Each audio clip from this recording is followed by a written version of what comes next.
갈보리 산 위에 십자가 섰으니 주가 고난을 당한 표라.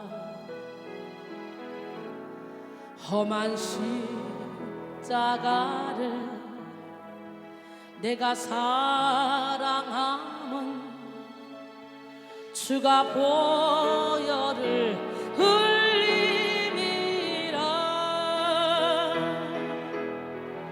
죄 승리를 얻기까지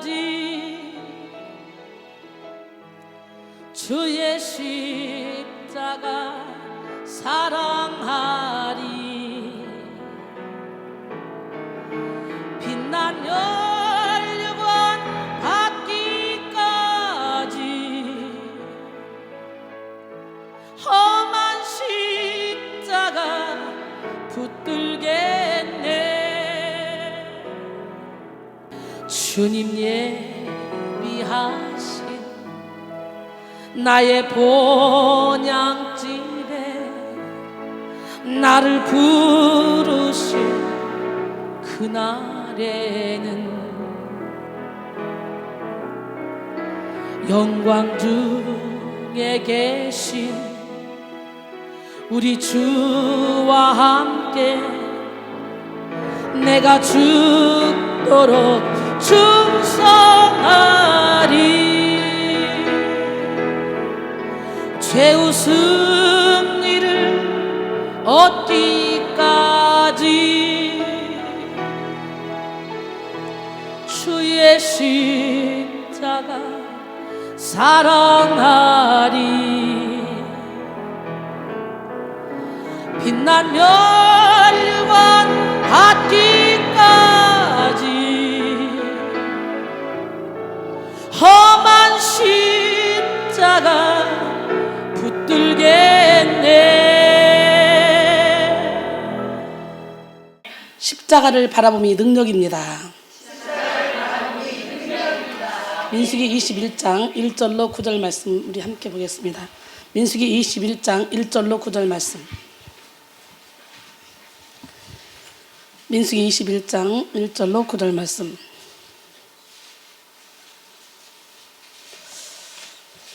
네겝에 거주하는 가나안 사람 곧 아랏의 왕이 이스라엘이 아다림 길로 온다 함을 듣고 이스라엘을 쳐서 그중 몇 사람을 사로잡은지라. 이스라엘이 여호와께 서원하여 이르되 주께서 만일 이 백성을 내 손에 넘기시면 내가 그들의 성읍을 다 멸하리이다. 여호와께서 이스라엘의 목소리를 들으시고 가나안 사람을 그들의 손에 넘기심에 그들과 그들의 성읍을 다 멸하니라. 그러므로 그곳 이름을 호르마라 하였더라. 백성이 호르산에서 출발하여 홍해길을 따라 에돔 땅을 우회하려 하였다가 길로 말미암아 백성의 마음이 상하니라. 백성이 하나님과 모세를 향하여 원망하되 어찌하여 우리를 애굽에서 인도해내어 이 광야에서 죽게 하는가? 이곳에는 먹을 것도 없고 물도 없도다. 우리 마음이 이 하찮은 음식을 싫어하노라 하매 여호와께서 불뱀들을 백성 중에 보내어 백성을 물게 하심으로 이스라엘 백성 중에 죽은 자가 많은지라. 백성이 모세에게 이르러 말하되 우리가 여호와와 당신을 향하여 원망함으로 범죄하였사오니 여호와께 기도하여 이 뱀들을 우리에게서 떠나게 하소서. 모세가 백성을 위하여 기도하며 여호와께서 모세에게 이르시되 불뱀을 만들어 장대 위에 매달아라. 물린 자마다 그것을 보면 살리라. 모세가 놋뱀을 만들어 장대 위에 다니 뱀에게 물린 자가 놋뱀을 쳐다본 즉 모두 살더라. 아멘. 어느 날 종교개혁을 일으킨 마틴 루터가 아침 식사를 하는데 자신의 집에서 키우는 개가 무릎 앞에 앉아서 루터가 빵을 딱 집으면 빵을 보고 고기를 집으면 고기를 보고 고기를 입에 넣으려는 입을 보고 계속 그 뭐든지 먹으려고 딱 잡으면 계속 그 잡는 것부터 시작해서 입으로 들어갈 때까지 계속 쳐다보는. 그렇게 개는 고기가 입으로 올라가면 입을 보고 고기를 밑으로 내리면 밑을 보면서 열심히 쳐다봅니다. 몇 번을 반복해도 한 번도 거르지 않고 계속적으로 쳐다봐요. 그래서 고기 한 조각을 찢어서 딱 던져줬더니 얼른 물고 내려갔습니다. 이것을 본 루터가 무릎을 탁 치면서 유명한 말을 했습니다. 이 개가 이 고기 조각을 쳐다보는 것 같이 내가 하나님을 쳐다볼 수 있으면 좋겠다. 끝까지 그 개는 고기가 움직이는 대로 움직이는 거예요. 움직이는 대로. 개는 고기 조각을 쳐다보는 동안 아무 생각도 하지 않고 오로지 고기만 바라봤어요. 난 여러분 모두가 다 오직 하나님만 바라보길 바랍니다.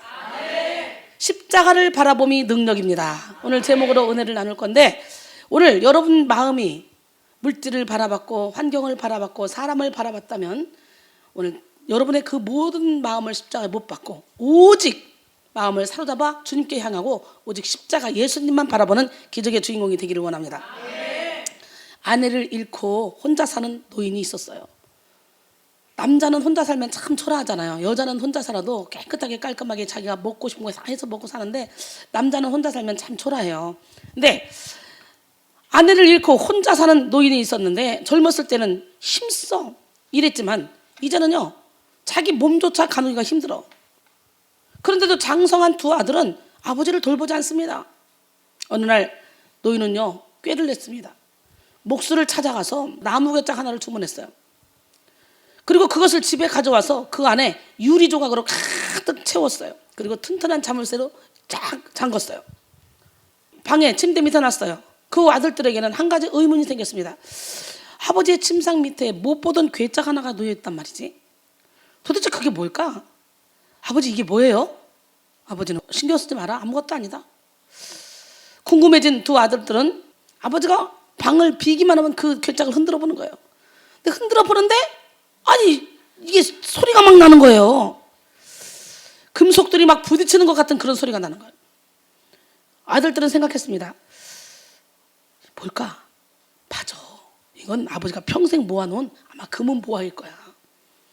우리에게 유산으로 물려주려는 걸 거야. 그때부터 이 아들들은요 번갈아가며 서로가 다투어서 아버지를 섬깁니다. 아버지를 모셔요. 그리고 얼마 뒤 노인은 죽었고 그 아들들은 드디어 그 괴짝을 열어봤습니다.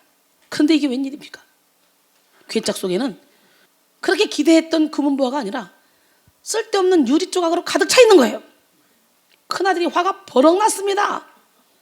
그래가지고 당했군, 저도 있네, 가면서까지 우리를 골탕 먹이는군. 그리고 괴짝을 멍하게 바라보고 있는 둘째 동생을 향해 소리쳤습니다. 야, 탐나냐? 네가 가져. 막내 아들은 형의 말을 들었는지 못 들었는지 한참 동안 그 자리에서 멍하게 서 있었습니다. 저는 왜 이 예화를 미국에서 한 번 했는데 그때 막 눈물 나더라고요. 지금도 또 눈물 날라 그러네. 멍하게 그 괴짝을 보고 서 있었습니다. 충격받은 모양이에요. 둘째는. 적막한 시간이 흘렀어요. 1, 2분, 3분. 이 둘째 아들의 눈에 눈물이 주르륵 흐릅니다. 막내 아들은 아버지가 남긴 유품 중에 하나만이라도 내가 간직했으면 좋겠다, 그런 마음으로 그게 효도라고 생각해서 그 괴짝을 집으로 가지고 왔습니다. 아내는 이 구질구질한 물건을 도대체 어디다 놓으려고 이 쓰레기 같은 물건을 여기다 갖다 놓냐고 막 짜증을 부립니다. 그래서 그는 아내와 타협을 합니다. 유리 조각은 버리고 괴짝만 가지고 있자. 정말 내가 아버지한테 효도하지 못해서 너무 가슴이 아프다. 괴짝을 비우고 나니 그 밑바닥에 편지 한 장이 들어있었어요. 막내 아들은 그것을 읽다가 꺽꺽 웁니다. 소리내 울기 시작합니다. 나이 40을 넘긴 한 사나이의 그 통곡 소리에 그의 아내가 달려왔어요. 아들, 딸도 달려왔어요. 거기에는 이렇게 적혀 있었습니다. 첫째 아들을 가졌을 때 나는 기뻐서 울었다. 둘째 아들이 태어나던 날 나는 좋아서 웃었다. 그때부터 30여 년 동안 수천 번 아니 수만 번 그들은 나를 울게 했고 또 웃게 했다. 이제 나는 늙었다. 그리고 그들은 달라졌다. 나를 울게 하지도 않고 웃게 하지도 않는다. 이제 나를 기뻐서 웃게 하지도 않고 또 마음 아파서 울게 하지도 않는 그 아들들을 보면서 내 마음이 너무 아프다. 내게 남은 것은 그들에 대한 기억뿐이다. 처음엔 진주 같았던 기억, 중간엔 내 등뼈가 휘도록 일한 기억, 그리고 지금은 유리 조각 같은 기억. 아, 내 아들들만은 나같지 않기를, 그들의 늙음하기 나같지 않기를. 눈물 나지 않아요? 나는 막 이 말을 들으면 눈물이 나가지고. 예, 아내와 아들들도 그 글을 읽었어요. 아빠가 우는 소리를 듣고 쫓아가서. 그리고 아버지 하고 소리치며 이 아들딸이 그의 품으로 뛰어들었습니다. 아내도 그의 손을 꼭 잡았어요. 네 사람은 부둥켜 안고 울었습니다. 그런 일이 있은 다음 날부터 그들 집안에는 즐거운 웃음소리가 끊이지 않았다고 그래요. 할렐루야. 기적의 하나님은 누구 하나님? 예, 이걸 한번 바라보면 이렇게 우리는 자식을 낳고 자식을 키우고 평생을 자식에게 희생하지만 우리가 나이 먹으면 힘없으면 자식들이 부모들을 부담스러워하죠. 그래서 오늘날은 부모들이 자식을 모시려고 하지 않아요. 그러다 보니까 다 이기적이야. 부모도 자식도 다 내 중심으로 산다는 거지. 전에는 자식들에게 올인해서 키워놓고 그리고 나서 장남들이 가족들을 지키는 풍속이 있었잖아요. 우리나라가. 노인이 돼도 이 장남들이 재산을 다 받고 그 책임지고 부모를 케어했잖아요. 그래서 좀 안심이 됐는데 요즘은 그렇지 않아요. 조금 힘들면 그냥 양로원에 넣고 요양원에 넣고 뭐 이러면서 자식들이 귀찮은 걸 싫어해요. 자기들 오줌똥 갈아준 세월을 생각하지 않고 부모를 오줌똥 갈아야 된다 그러면 그때부터 귀찮기 시작하죠. 힘들기 시작하죠. 부모가 자식에게 헌신한 그 헌신에 10분의 1 아니 100분의 1만 헌신해도 우리는 행복한 가정을 이룰 것 같아요. 그래서 요즘 그러잖아요. 부모를 모시고 사는 것만으로도 효자다. 나는 여러분 이 예화를 들으면서 여러분 마음이 찡해서 지금까지 부모에게 정말 여러분이 바쁘다는 핑계로 잘 못했다면 경고로 들으시고 부모를 한번 돌아보시고 내일이라도 한 번씩 다 전화하시고 챙겨보시기 바랍니다. 이렇게 자식을 바라보고 사람을 바라보면 절망 가운데 빠질 수밖에 없는 게 인간이죠. 세상을 바라보면 곤고할 수밖에 없습니다. 변하지 않는 것은 아무것도 없어요. 그러나 하나님은 어제나 오늘이나 영원토록 변하지 않습니다. 불꽃 같은 눈동자로 주무시도 않고 우리를 지켜주십니다. 할렐루야. 우리가 무엇을 하든지 개가 고기 조각을 쫓아보듯이 우리가 무엇을 하든지 우리 하나님은 우리가 무엇을 하든지 계속 우리를 바라보고 계신다는 걸 깨닫고 우리는 코람데오의 삶을 살아야 돼요. 여러분 지금 어디를 바라보고 계십니까? 여러분의 자녀를 바라보고 계십니까? 여러분의 물질을 바라보고 계십니까? 여러분의 건강을 바라보고 계셔요? 세상을 바라보고 있습니까? 돈을 바라보고 명예를 바라보고 이 세상을 바라보고 부귀명예를 바라본다면 여러분에게는 결코 참된 만족이 없습니다. 곤고할 뿐이에요.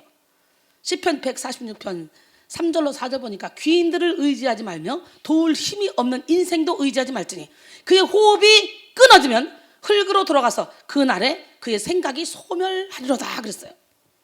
요한일서 2장 15절로 17절 보니까 이 세상이나 세상에 있는 것들을 사랑하지 말라. 누구든지 세상을 사랑하면 아버지의 사랑이 그 안에 있지 아니하니 이는 세상에 있는 모든 것이 육신의 정욕과 안목의 정욕과 이생의 자랑이니 이는 다 아버지께로부터 온 것이 아니오 세상으로부터 온 것이다. 이 세상도 그 정욕도 지나가되 오직 하나님의 뜻을 행하는 자는 영원히 거하느니라. 지금 여러분의 눈은 어디를 향하고 있습니까? 자신의 감정이나 느낌에 주목하고 있습니까? 사람들의 인정과 평가에 주목하고 있습니까? 여러분이 주목하고 있는 그것이 여러분의 생각을 점령해서 여러분의 인생을 끌고 가는 대상이 됩니다. 여러분이 하나님만을 주목하고 하나님 앞에 살아가고 있다면 하나님의 생각이 여러분을 점령해서 여러분 인생을 아름다운 길로 황금빛 찬란한 그런 예수의 옷을 입혀서 쫙 거룩한 시온의 대로로 인도하실 줄 믿습니다. 하지만 아직도 세상 것을 바라보고 세상에 찌들려 살아간다면 우리는 사탄의 도구가 돼서 만신창이의 삶을 살 수밖에 없다는 걸 다시 한번 깨닫기 바랍니다. 그러게 아직 여러분의 인생이 세상 것에 향해 있다면 이 시간은 빨리 여러분의 인생의 가치관을 하늘의 것으로 바꾸길 바랍니다. 하나님만 바라보기 바랍니다. 하나님만 바라봐야 돼요. 그래서 세상을 바라보면 우리가 마음대로 하나님을 믿을 수 있는 환경까지도 뺏어간다는 걸 알아야 돼요. 시편 62편 1절로 8절 나의 영혼이 잠잠히 하나님만 바라며 나의 구원이 그에게서 나오는도다. 오직 그만이 나의 반석이요 나의 구원이시요 나의 요새시니 내가 크게 흔들리지 아니하리로다. 아멘? 아멘. 넘어지는 담과 흔들리는 울타리같이 사람을 죽이려고 너희가 일제히 공격하기를 언제까지 하려느냐. 그들이 그를 그의 높은 자리에서 떨어뜨리기만 꾀하고 거짓을 즐겨하니 입으로는 축복이요 속으로는 저주로다. 나의 영혼아 잠잠히 하나님만 바라라. 무릇 나의 소망이 그로부터 나오는도다. 오직 그만이 나의 반석이요 나의 구원이시요 나의 요새이시니 내가 흔들리지 아니하리로다. 나의 구원과 영광이 하나님께 있으며 내 힘의 반석과 피난처도 하나님께 있도다. 백성들아 스스로 그를 의지하고 그의 앞에 마음을 토하라. 하나님은 우리의 피난처시로다. 아멘. 나의 영혼이 잠잠히 하나님만 바라며, 이런 찬양도 있잖아요. 오늘 이 시간에 여러분의 영혼이 잠잠히 하나님만 바라보길 원해요. 우리가 이 다윗의 시에서 잠잠이라는 단어를 주목해서 보면 잠잠이에 해당하는 이 뚜미하는 고요함, 침묵이라는 뜻과 함께 휴식, 체념, 포기라는 뜻도 포함하고 있습니다. 여기서 말하는 침묵, 체념, 포기는요, 하나님 앞에서 자신을 부인하는 거예요. 아멘? 근데 참 자신을 부인하기가 힘들죠? 오늘 철저히 나는 죽고 예수로 살기로 결단하시고 자신을 부인하시기 바랍니다. 예, 하나님 앞에서 죽어야 돼요. 저도 예수님 앞에서 나를 죽여주세요. 내 생각을 죽여주세요. 나도 모르게 그렇게 기도했는데 어느 순간에 내 생각이 없어졌더라고요. 저는 참 이게 보기는 언뜻 보면 덜렁덜렁인 것 같지만 굉장히 섬세해요. 그래서 뭘 하나를 해도 정확히 하지 않으면 못 봐요. 여러분, 침묵, 체념, 포기는 하나님 앞에서 자기를 부인하는 거. 잠잠히, 그 얘기는 뭐라고? 뜸이야. 고요함, 침묵이라는 뜻을 가진 동시에 침묵, 또 체념, 포기라는 그런 뜻도 가지고 있다. 이것은 깊은 고뇌 속에서 자신을 하나님 앞에 온전히 내려놓는 것입니다. 난 여러분 모두가 다 여러분 자신을 하나님 앞에 온전히 내려놓길 원합니다. 우리는 하나님을 바라볼 때 잠잠히 바라봐야 돼요. 다시 말해서 우리 자신을 온전히 내려놓고 하나님만을 바라봐야 돼. 이처럼 자신을 포기하고 그 깊은 침묵 가운데 하나님만을 바라보고 또 바라보면 결국 구원과 소망이 그분으로부터 나오는 것임을 체험하게 될 줄 믿습니다. 우리 하나님, 멋쟁이 하나님, 기적의 하나님, 능력의 하나님, 그 살아계신 하나님이 여러분과 함께 하셔서 여러분의 영혼육의 모든 질병을 고치시고 여러분의 모든 문제에서부터 해방시켜줄 줄로 믿습니다. 그러기에 우리는 온전히 내 자신을, 내 생각을 내려놓고 하나님만 바라봐야 돼요. 저는 나를 복종시켜서 나의 모든 삶을 내려놓고 오로지 하나님만 바라보고 영상 작업에 몰두했더니 세상에 그렇게 어렵게만 보였던 영상이 아무것도 아닌 거예요. 제가, 저 하나가 저를 내려놓고 온전히 하나님만 바라봤을 때 영혼들이 막 살아나는 역사가 일어나. 예, 이처럼 자신을 포기하고 그 깊은 침묵 가운데 하나님만을 바라보고 또 바라보면 결국 구원과 소망이 그분으로부터 나오는 것을 체험하게 됩니다. 출애굽기 14장 13절에 모세가 백성에게 이르되 너희는 두려워하지 말고 가만히 서서 여호와께서 오늘 너희를 위하여 행하시는 구원을 보라. 너희가 오늘 본 애굽 사람을 영원히 다시 보지 아니하리라. 아멘. 여러분, 모세는 진퇴양난에 직면한 이스라엘 백성에게 가만히, 즉 잠잠히 있으라고 말합니다. 우리에게 잠잠히 하는 훈련은 꼭 필요합니다. 지금 출애굽에서 나왔어요. 막 달려가고 있는데 이게 웬일이에요? 갑자기 홍해가 딱 가로막고 있는 거예요. 그 앞에서 잠잠히 두려워하지 말고 가만히 오늘 여호와께서 너희에게 행하시는 구원을 보라는 거예요. 지금 너희를 쫓아오는 저 애굽 사람, 그 사람을 너희들이 이제 다시는 영원히 보지 않을 거라는 거예요. 홍해를 가르시고 마른 땅으로 걷게 하신 하나님은 이스라엘 백성이 다 건넌 다음에 그 이스라엘 백성들을 쫓아 추격해오는 그런 애굽 군대를 다 어떻게 침몰시켜버렸잖아요. 잠잠히 여호와께서 행하시는 일을 바라보는 여러분이 되길 원해요. 로마서 12장 19절로 21절 보니까 너희를 박해하는 자들에게 먹을 거 입을 거 마실 거 주라는 거예요. 그러면 마치 그들 머리에 숯을 올려놓은 거랑 똑같다는 거예요. 원수 갚는 것이 내게 있으니 내가 갚을 거라는 거예요. 그래서 선으로 악을 이기라는 거예요. 난 여러분 모두가 다 선으로 악을 이기는 지혜로운 성도가 되기를 바랍니다. 잠잠히 인내하며 하나님만을 바라보는 시간은 우리 영혼에 큰 유익을 줍니다. 하나님께서 존귀하게 쓰셨던 하나님의 사람들은요, 하나같이 잠잠함 속에 훈련을 통해 세워진 자들이죠. 모세는 40년, 요셉은 13년, 다윗은 14, 15년 이렇게 잠잠히 하나님만 바라봤어. 고난과 환난 가운데 어떤 풍속에서도 하나님을 잠잠히 바라보다 보면 어느 순간 고요한 호수와 같이 여러분의 영혼이 평안해지는 것을 경험하게 될 겁니다. 할렐루야. 잠잠히 하나님만 바라보면 여러분의 영혼이 평안해져요. 잔잔한 호수는 아주 작은 돌만 던져도 그 돌을 인식합니다. 그러나 파도가 요동치는 호수는요, 아무리 큰 바위 덩어리를 던져도요 알아채지 못해요. 파도가 확 삼켜버리니까. 파도가요 우리 키보다 훨씬 더 높게 올 때가 있어요. 그래가지고 이야, 로스앤젤레스 가면요 이 파도 타기 이거 장난 아닙니다. 그래서 양쪽에 딱 나를 팔짱을 딱 껴가지고 파도가 딱 오면 확 이걸 타면 돼요. 힘 빼고 촥 타면 기가 막혀. 근데 용재는 역시 멋있더라고. 다른 사람들은 파도 타다가 넘고 막 파도를 피해서 막 놀래고 막 이러는데 용재는요 그 파도를요 수영으로 타고 가버려요. 힘을 빼고 쫙 수영하면서 그 파도를 타고 가더라고요. 야, 그래서 역시 용재다. 전 쟤의 매력은 어디까지냐? 이순이의 매력도 끝이 없지만 용재의 매력은 도대체 어디까지냐? 살겠다 진짜. 근데 나이가 몇인데 빨리빨리 장가갈 생각을 해야지. 장가를 안 가고 그러고 있냐고. 제 아는 애기까지 낳았는데 애기가 요즘 얼마나 예쁜지 아주 영혼에서면서 우리 하은이 완전히 그냥 꽃입니다. 꽃. 얼마나 사랑을 받는지 몰라요. 난 여러분의 영혼이 잔잔한 호수같이 되셔서 사탄이가 요만한 작은 돌멩이만 던져도 바로 인식하고 예수 피! 몰아낼 수 있기를 원해요. 영혼의 큰 파도가 일어나면 사탄이가 아무리 갖다 온갖 것 다 찌꺼기를 던져놔도 모른다니까. 그러니까 파도가 일어나니까 나처럼 수영 못하는 사람은 물속에 파묻혀서 안 보여. 사람을 삼켜버려. 파도가 사람을 삼켜버린단 말이지. 그래서 사람을 삼켜서 딱 파도만 지나가 버려. 여러분이 마음의 풍랑이 일어나고 파도가 일어나면요 여러분의 영혼은 삼켜지고 사탄이 주인 돼서 움직여. 어머 이렇게 설교를 잘해. 난 왜 이런지 모르겠어 진짜. 그런데 여러분의 마음의 풍랑을 이 시간에 잠잠하게 하기 위해서 어떤 상황 가운데서도 하나님만 바라봐야 돼요. 고린도전서 10장 13절에 보니까 사람이 감당할 시험 밖에는 너희에게 당한 것이 없나니 하나님은 미쁘사 너희가 감당하지 못할 시험 당함을 허락지 아니하시고 시험 당할 쯤에 또한 피할 길을 내사 너희로 능히 감당하게 하시느니라. 피할 길이 있어요. 예수 안에만 들어오면. 다 막힌 것 같지만 위를 봐 하늘을 봐. 할렐루야. 기적의 하나님은 살아계신데요 이렇게 나는 여러분의 내면이 잔잔한 호수와 같기를 바랍니다. 그럴 때 아주 세미한 하나님의 음성까지도 들을 수 있다는 거지. 세미한 하나님의 음성까지도 들을 수 있는 그런 영혼이 되기 위해서 우리가 계속 가시의 옷을 벗고 있는 거 아닙니까? 영적인 민감성을 회복해야 돼요. 그렇지 않으면 문둥병이 돼가지고 사탄이 아무리 막 여러분을 물고 뜯고 막 핥히고 물질을 뺏어가고 건강을 뺏어가고 자녀를 뺏어가고 환경을 막 어지럽혀도 모른다니까. 내 인생은 왜 자꾸 꼬이는 거야? 이러고 만다는 거예요. 그 결박만 풀어내면 우리 하나님이 우리를 주장하기 때문에 인도하시기 때문에 멋진 인생을 살 수 있다는 거지.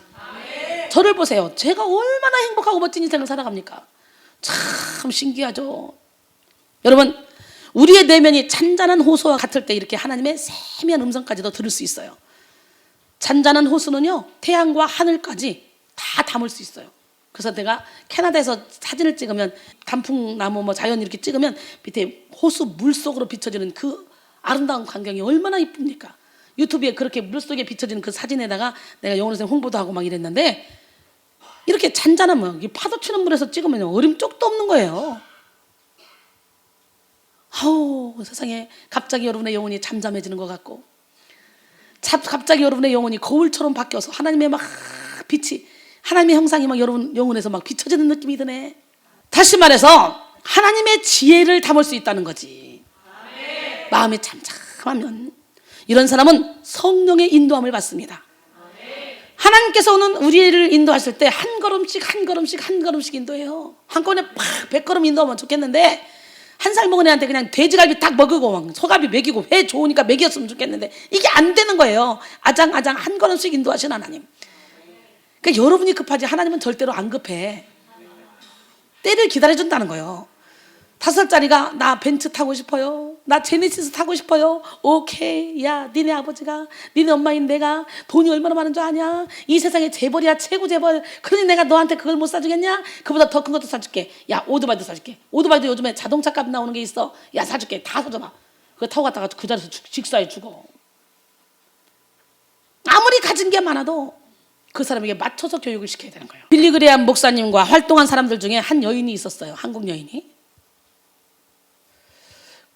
그녀의 이름은 킴 윅스예요. 한국 여인이래. 그녀는 한국 전쟁 때 실명한 후에 고아원에서 자랐습니다. 그녀는 어떤 미군의 도움으로 미국에 가서 인디아나 주립대학에서 공부하고 오스트리아에서 성악 수업을 마친 후 훌륭한 성악가가 됐어요. 눈이 멀었는데 이런 그녀가 예수를 믿게 된 후 빌리그레함 목사와 함께 집회를 할 때마다 간증을 하게 됐습니다. 어느 날 그녀는 이런 간증을 했습니다. 사람들이 장님인 나를 인도할 때 저 100m 전방에 뭐가 있다고 말하지 않습니다. 단지 앞에 물이 있으니 건너뛰어, 앞에 층계가 있으니 발을 올려놓아, 이렇게 말할 뿐입니다. 나를 인도하시는 분을 내가 믿고 한 걸음 한 걸음 올라가기만 하면, 옮기기만 하면 나는 목적지에 꼭 도착합니다. 하나님께서 우리를 인도하는 방법이 이와 같은 거예요. 하나님께서 우리를 인도하시는 방법도 이와 같습니다. 우리는 10분 후, 아니 1분 후, 아니 1초 후의 일도 몰라요. 1시간 후, 한 달 후, 2달 후, 3달 후, 10년 후를 하나님이 인도하는 게 아니라 그때그때 하나님의 말씀에 순종하고 한 발 한 발 옮길 때 나도 모르는 사이에 신의 성품에 참여하고 있다는 걸 알게 되지. 그래서요, 그냥 믿음으로 주님이 한 발 와, 또 한 발 와. 갈대아 우르에서 가나안 땅으로 인도하신 하나님은 처음부터 야, 이 길로 가. 이거 아니고 갈 바를 알지 못하고 주님께서 그냥 지시할 땅으로 가라는 거예요. 지시한 땅이 아니라 지시할 땅. 갈 바를 알지 못하고 그냥 무조건 따라가다 보니까 하나님에 머물렀고 결국 가나안 땅에 들어갔잖아요. 우리는 주님이, 멋쟁이 하나님이, 기적의 하나님이 그때그때 인도하시는 대로 움직여야 돼. 내 계획이 필요 없어, 내 계획이. 그래서 저는요, 계획이 없어요. 1년 후에, 10년 후에, 100년 후에, 이게 계획이 아니라 그날 주님이 큰 비전을 주고 그 비전을 이루기 위해서는 그날 나를 인도하는 대로 가리라. 그러면 그날 나를 인도하는 대로 가다 보면 내 세대에 이 비전을 다 이루지 못한다 할지라도 내 제자들이 그 비전을 다 이뤄갈 거 아닙니까? 예, 하나님이요, 로뎀나무 그늘 앞에 있는 엘리야에게 3가지 사명을 맡겼어요. 3가지 사명을 맡겼는데 결국은 엘리야는요, 거기서 다시 일어나서 천사가 전해준 음식을 먹고 힘을 내서 40주야를 걸어서 호렙산으로 가서 거기서 하나님을 만났는데 하나님이 거기서 3가지 사명을 줬어요. 근데 엘리사를 자기 후계자로 삼는 것만 하고 갔어요. 나머지 2가지 사명은, 왕들 세우는 것은 누가 했어요? 엘리사가 했어요. 그 엘리야에게 맡겨준 사명을 엘리사에게. 그러니까 저는 700개 성전 세우다 보니까 500개 세웠어. 에이, 이거 700개 세운다 큰 소리 빵빵 쳐더니 저거 실패했다. 실패가 아니야, 내 제자들이 또 세우는 거예요. 이렇게 큰 뜻을, 비전을 품고 나는 그냥 갈 뿐이야. 이웃을 사랑하기 위해서, 이웃을 내 몸처럼 사랑하기 위해서 내가 사랑이 넘쳐야 되는 거지. 내가 행복해야 내 눈빛에서 사랑이 나가는 거지. 할렐루야. 예. 하지만 오늘 무엇을 해야 할 것인가를 보이시는 하나님께 믿음으로 순종하면서 살면 하나님께서는 내일을 인도하셔서 마침내 하나님께서 약속하시고 계획하신 그곳에 도달하게 하실 것입니다. 이렇게 말했다는데 멋지지 않습니까? 하나님의 임재를 전적으로 믿고 하나님의 신실한 인도에 전적으로 순종하십시오. 하나님께서 매일 여러분의 길을 인도하실 것입니다. 요한복음 6장 34절에 보니까 그러므로 내일 일을 위하여 염려하지 말라. 내일 일은 내일이 염려할 것이요 한날의 괴로움은 그날로 족하니라 그랬어요. 오늘 본문은 이스라엘 백성이 광야 행진을 거의 끝내고 가나안 복지에 접근하기 시작할 무렵에 일어났던 일입니다. 에돔 족속이 사는 땅을 바로 통과하기만 하면 가깝기 때문에요, 에돔 땅 가까이 와서 모세가 에돔 왕에게 사신을 보내요. 그래서 우리를 좀 지나가게 해달라, 이 길을 좀 지나가게 해달라 간청했으나 에돔 족속이 길을 내주지 않습니다. 그래서 돌아갈 수밖에 없는 상황이에요. 민수기 20장 14절로 21절, 모세가 가데스에서 에돔 왕에게 사신을 보내어 이르되 당신의 형제 이스라엘의 말에 우리가 당한 모든 고난을 당신도 아시거니와 우리 조상들이 애굽으로 내려갔으므로 우리가 애굽에 오래 거주하였더니 애굽인이 우리 조상들과 우리를 학대하였으므로 우리가 여호와께 부르짖었더니 우리 소리를 들으시고 천사를 보내사 우리를 애굽에서 인도하여 내셨나이다. 이제 우리가 당신의 변방 모퉁이 한 성읍 가데스에 있으니 청하건대 우리에게 당신의 땅을 지나가게 하소서. 우리가 밭으로나 포도원으로 지나가지 아니하고 오물물도 마시지 아니하고 왕의 큰 길로만 지나가고 당신의 지경까지 나가기까지 왼쪽으로나 오른쪽으로나 치우치지 아니하리이다. 이렇게 한다고 하라 하였더니 에돔 왕이 대답하되 너는 우리 가운데로 지나가지 못하리라. 내가 칼을 들고 나아가 너를 대적할까 하노라. 이스라엘 자손이 이르되 우리가 큰 길로만 지나가겠고 우리나 우리 짐승이 당신의 물을 마시면 그 값을 낼 것이라. 우리가 도보로 지나갈 뿐인즉 아무 일도 없으리이다 하나 그는 이르되 너는 지나가지 못하리라 하고 에돔 왕이 많은 백성을 거느리고 나와서 강한 손으로 막으니 에돔 왕이 이같이 이스라엘이 그 영토로 지나감을 용납하지 아니하므로 이스라엘이 그들에게서 돌이키니라. 모세는 사신을 보내서 자기들이 애굽에서 노예 생활하다가 하나님의 인도로 애굽에서 나와 당신들 영토 끝에 있는데 당신들의 땅을 통과하게 해주시오. 이렇게 간곡하게 부탁하는 거예요. 우리가 밭으로나 포도원으로 지나가지 아니하고 우물물도 마시지 아니하고 그저 큰 길로만 지나가겠습니다. 아무런 피해를 주지 않겠습니다. 그런데도 에돔 왕은 안 된다. 사실은 재차 간청했지만 에돔 왕은 다시 거절하고 아예 많은 백성을 거느리고 나와서 행진을 막아버립니다. 에돔 족속은 이삭의 두 아들 가운데 큰 아들인 에서의 후예입니다. 그러니 야곱의 후예인 이스라엘에게 에돔 족속은 형제 족속이죠. 그죠? 그 형제인데 애굽에서 그렇게 오랜 동안 그렇게 노예 생활하다가 나왔으면 형제인데 이 길로 그냥 지나가시오 할 수 있잖아. 못하게 합니다. 그 길로 지나가지 못하게 해요. 그 때문에 이스라엘 백성은 먼 길을 돌아갈 수밖에 없었어요. 백성들은 그 상황을 이기지 못하고 불평하고 원망했습니다. 여러분 같으면 어떨 것 같아요? 화나겠죠? 백성들이 인내하지 못하고 불평하고 원망함으로 하나님은 그 백성들에게 불뱀을 보내어 물게 하셨어요. 우리가 생각할 때는 당연히 원망할 수밖에 없는 그 상황인데도 불구하고 원망한다고 하나님이 불뱀을 보내가지고 물어 죽게 합니다. 그러니까 우리가 알아야 될 것은 우리 앞에 나는 이게 좋은데 저런 길이 열려서 저쪽으로 갈 수밖에 없다 그럴 때 불평하고 원망하지 말고 이것이 하나님의 섭니다. 좀 더디더라도 하나님이 나를 이리로 인도하시는구나, 이게 하나님의 길이 이거구나 라고 따라가면 되는 거예요. 억울하다고 불평하다가 원망하다가 불뱀에게 물려 죽는 역사가 일어나. 그때 이스라엘 백성들이 회개하고 모세가 백성을 위해서 기도했습니다. 하나님께서는 모세의 기도를 들으시고 다시 불뱀을 만들어서 장대에 달아놓으라고 하는 거예요. 모세는 놋뱀을 만들어 장대 위에 매달아서 불뱀에게 물린 사람들이 그것을 보기만 하면 살게 했습니다.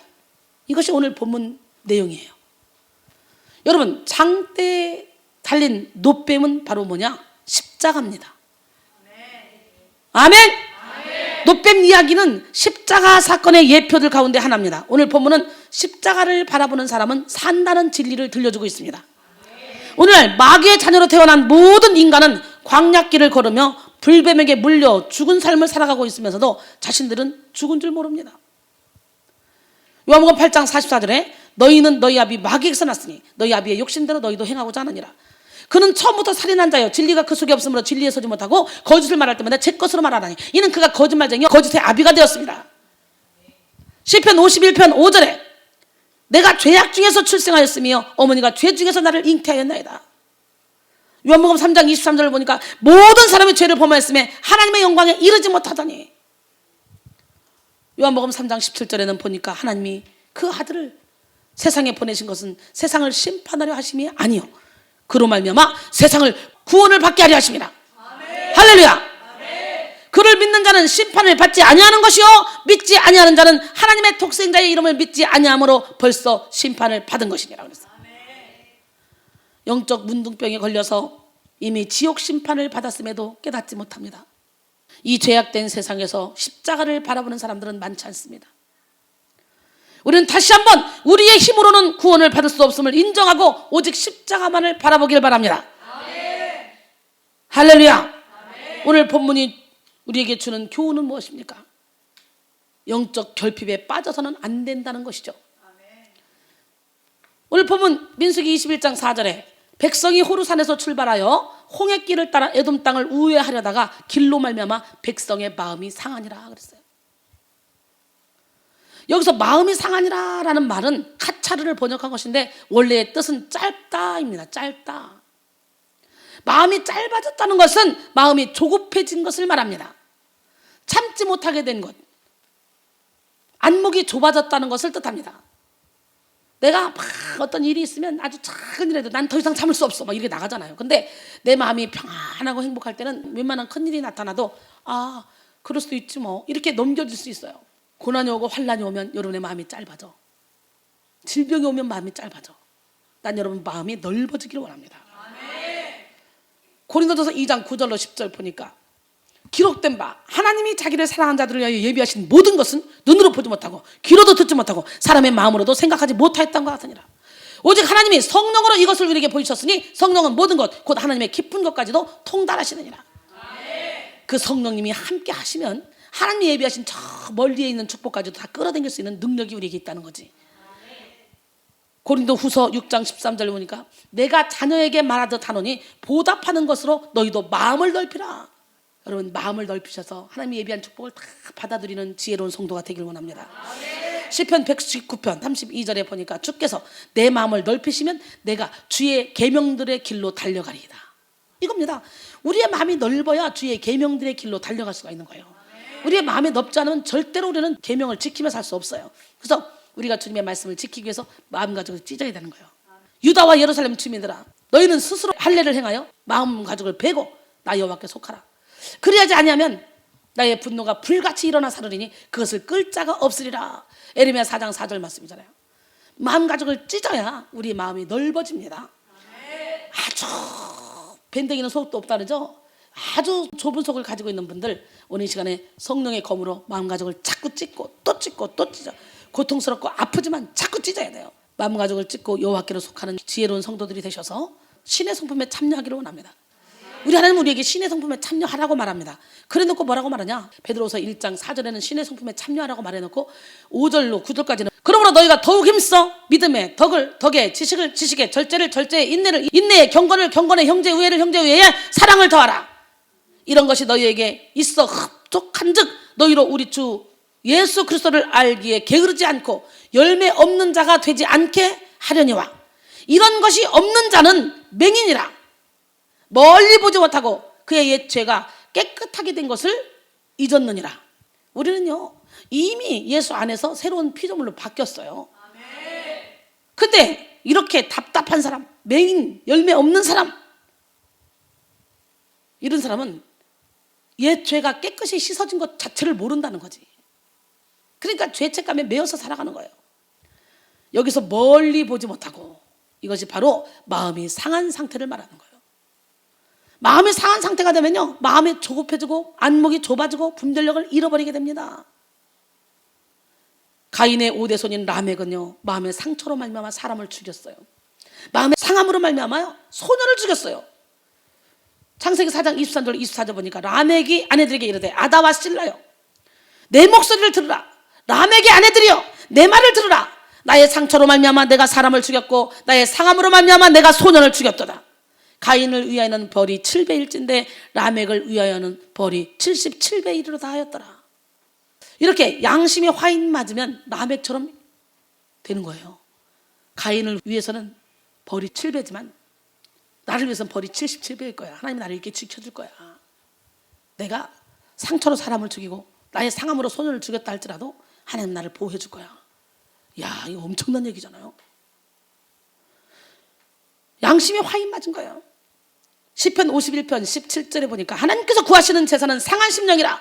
하나님이여 상하고 통회하는 마음을 주께서 멸시하지 아니하시리이다. 잠언 28장 13절에 보니까 자기의 죄를 숨기는 자는 형통하지 못하나 죄를 자복하고 버리는 자는 불쌍히 여김을 받으리라.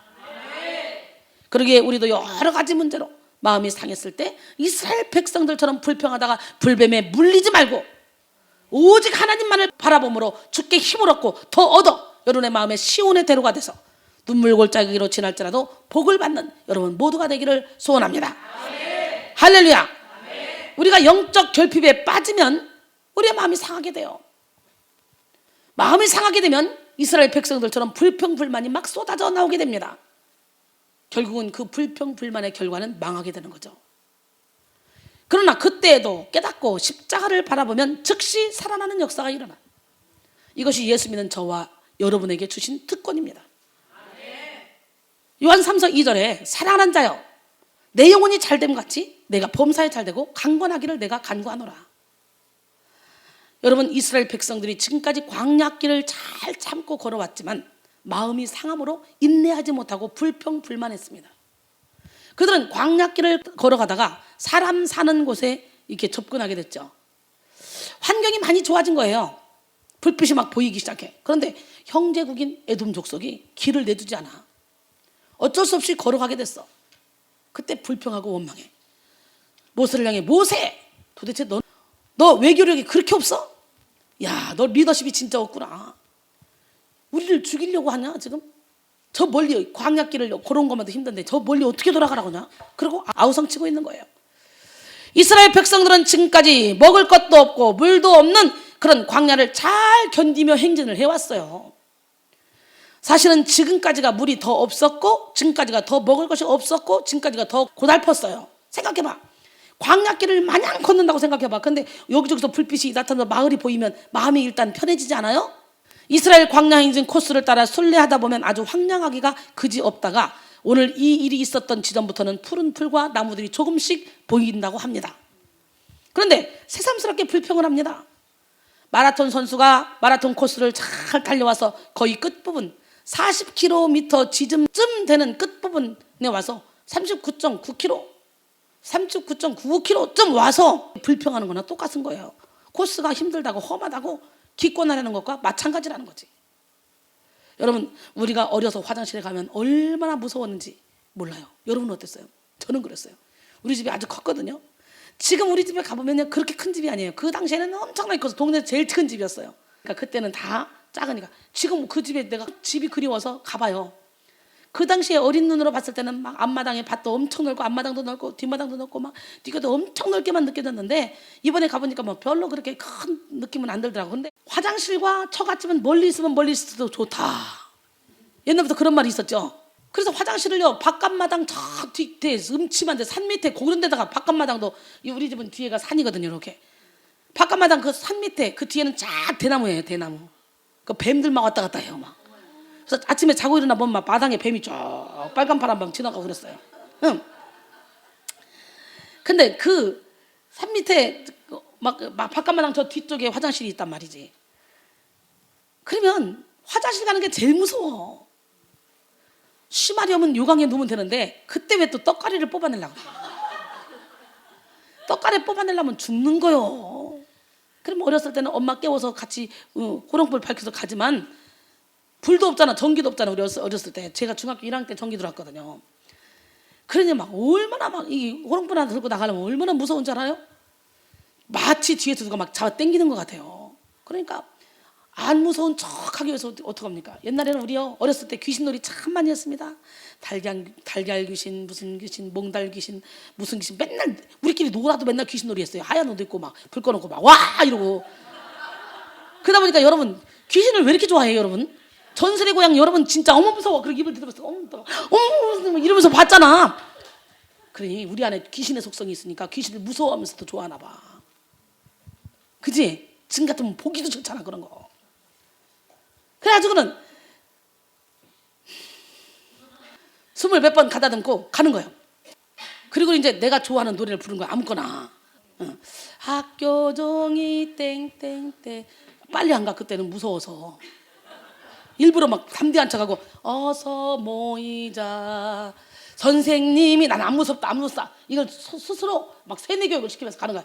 우리를 기다리신다. 화장실 왔어요. 그런데 여기서 딱 하려고 그러면 뒤통수를 잡아당겨. 으아! 학교 종이 땡땡땡 어서 모이자. 선생님 왜 이렇게 빨리 안 나오는 거야. 변비 아이고 우리를 기다리신다. 닦는지 안 닦는지 모르고 확 나와. 그때요 잡아당기는 것 같아. 막 화장실 문에서 나올 때. 그때는 화장실이 어떻게 해요? 이 구멍으로 붕 빠지면 들어가. 냄새는 또 징그럽게 나고 빠지면 들어가. 참 지금 발달했어요. 그리고 나오잖아요. 또 아닌 척 안 무서운 척 합니다. 학교 종이 땡땡땡 어서 모이자. 그다가 그때는요 마루에서 토방에서 참 마당에서 토방에서 마루에서 방 들어가. 선생님이 우리를 방에 가까이 오면 올수록 무서워. 문고리 쫙 잡으면 그때는 소름이 쫙 끼쳐 막 그냥 우리를 기다. 문 열고 들어가려고 그러면 막 뒤에서 막 잡아당기는 것 같아. 어때요? 여러분 그랬어 안 그랬어? 참 신기하죠. 아닌 척하고 하는데 꼭 그 결정 지점 가면 그런 거하고 똑같은 거죠. 여러분 우리가 영적 침체에 빠지게 되면요 이렇게 은혜를 잊고 배신하게 되죠. 민수기 21장 5절에 백성이 하나님과 모세를 향하여 원망하되 어찌하여 우리를 애굽에서 인도해 내어 이 광야에서 죽게 하는가. 이곳에는 먹을 것도 없고 물도 없도다. 우리 마음이 이 하찮은 음식을 싫어하노라. 아이고 건방져. 광야길에서 하찮은 음식이라니. 만나와 메추라기가 하찮은 음식이야? 죽을 수밖에 없는 광야길을 거니는데 하나님이 내려주시면 감사해야 돼. 이제는 감사를 잃어버리고 하찮은 음식이라는 거예요. 이야 우리 인간이 다 그렇다니까. 물에 빠진 사람 건져놓으면 내가 박내나 한다니까. 살려놓으면 내가 박내나.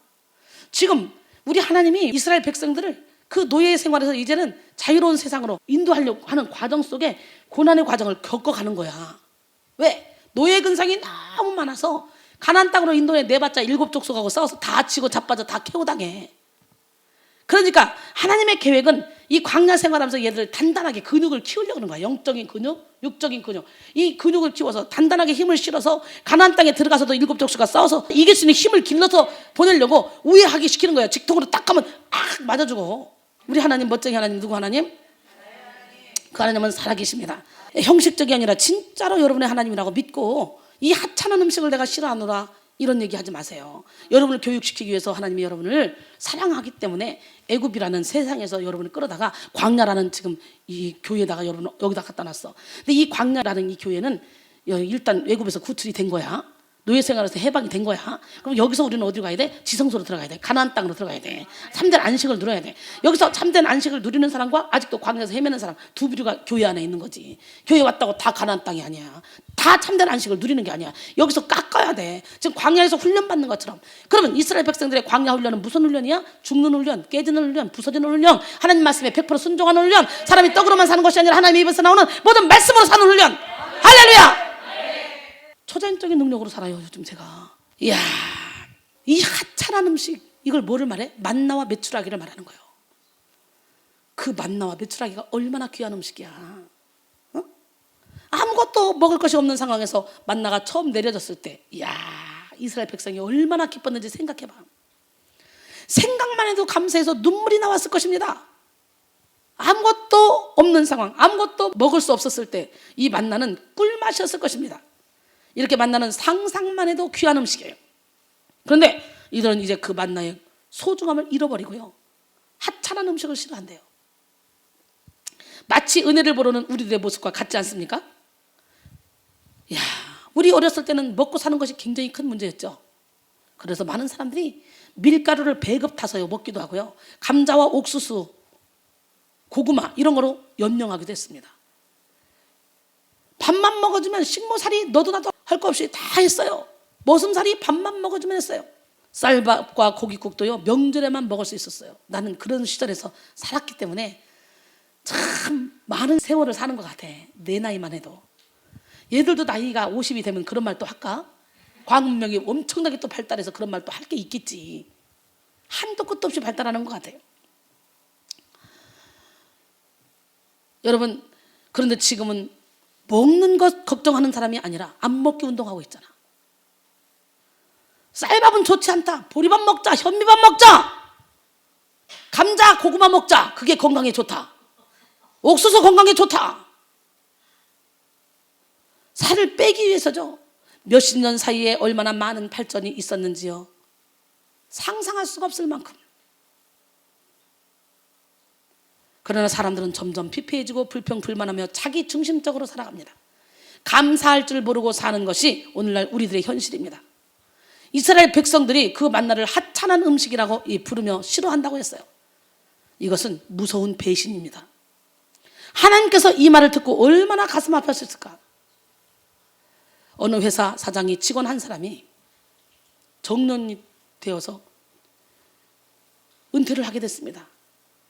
너무너무 평상시에 착실하게 일을 한 직원이었기 때문에 법에 따라 일단 은퇴는 시켰어요. 퇴직금을 주고. 이익이 많은 업체는 아니었지만 퇴직 기념품으로 큼직한 황금 열쇠도 하나 만들어줬어요. 그리고 특혜를 줘서 몇 해 임시직으로 근무하게 했습니다. 이 사람은 너무 감사한 거예요. 약속한 기간이 됐어요, 임시직이. 그래서 이제 완전히 퇴직하게 됩니다. 퇴직금을 이미 다 지불했잖아요. 황금열쇠까지 만들어줬잖아요. 그 임시직으로 잠깐 썼으니까 임시직으로 잠깐 쓰는 거기에 대한 퇴직금은 필요가 없잖아요. 줄 수가 없잖아요.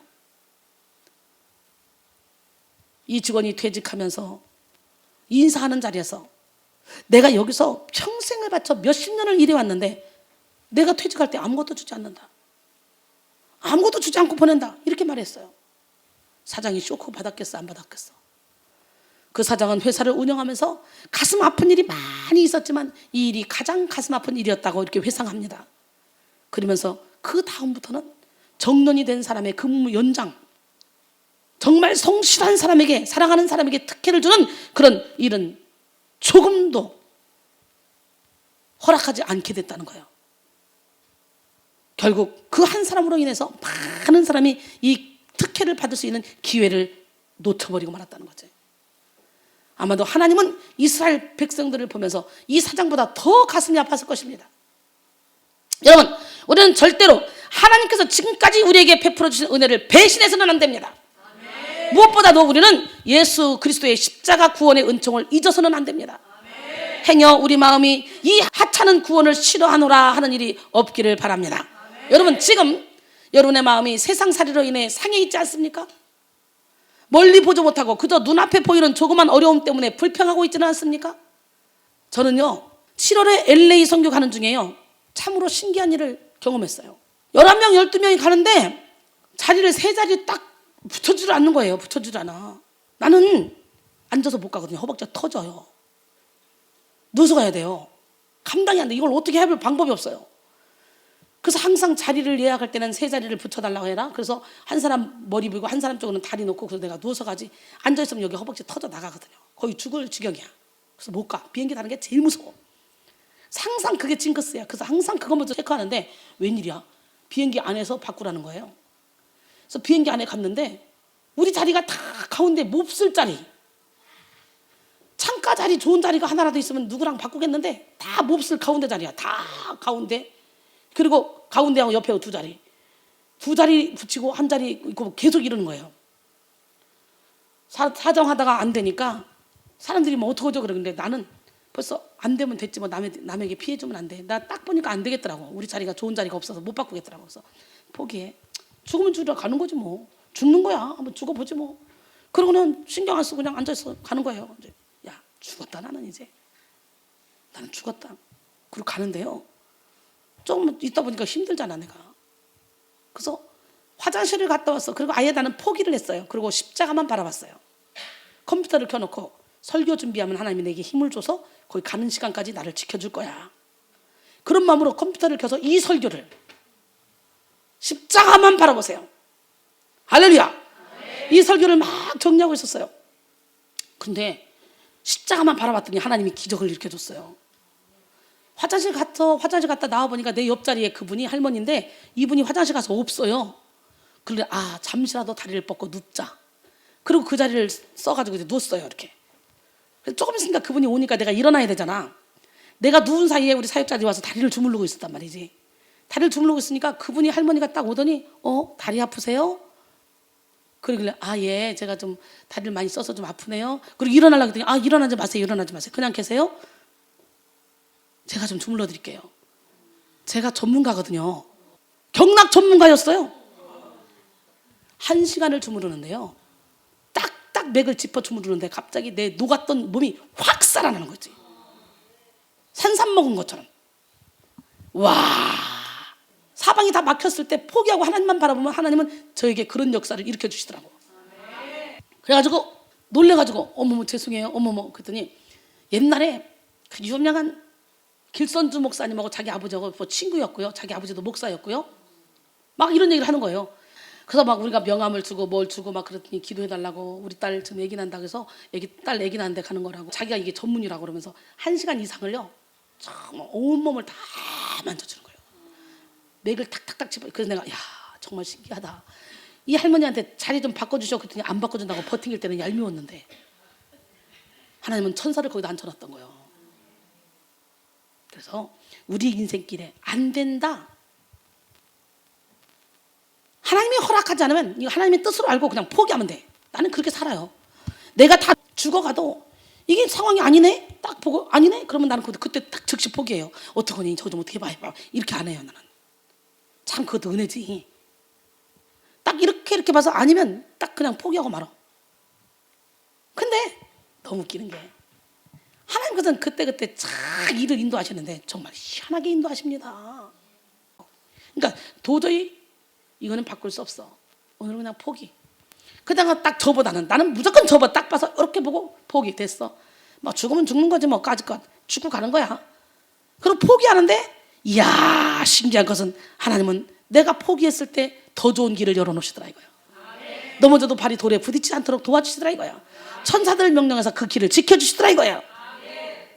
우리 단원들이 걱정돼서 여기저기서 몰려왔습니다. 그러나 마사지 받고 기뻐하는 그 모습을 보면서 너무도 행복하게 제자리로 돌아가서 편안한 여행을 하면서 여기까지 왔어요.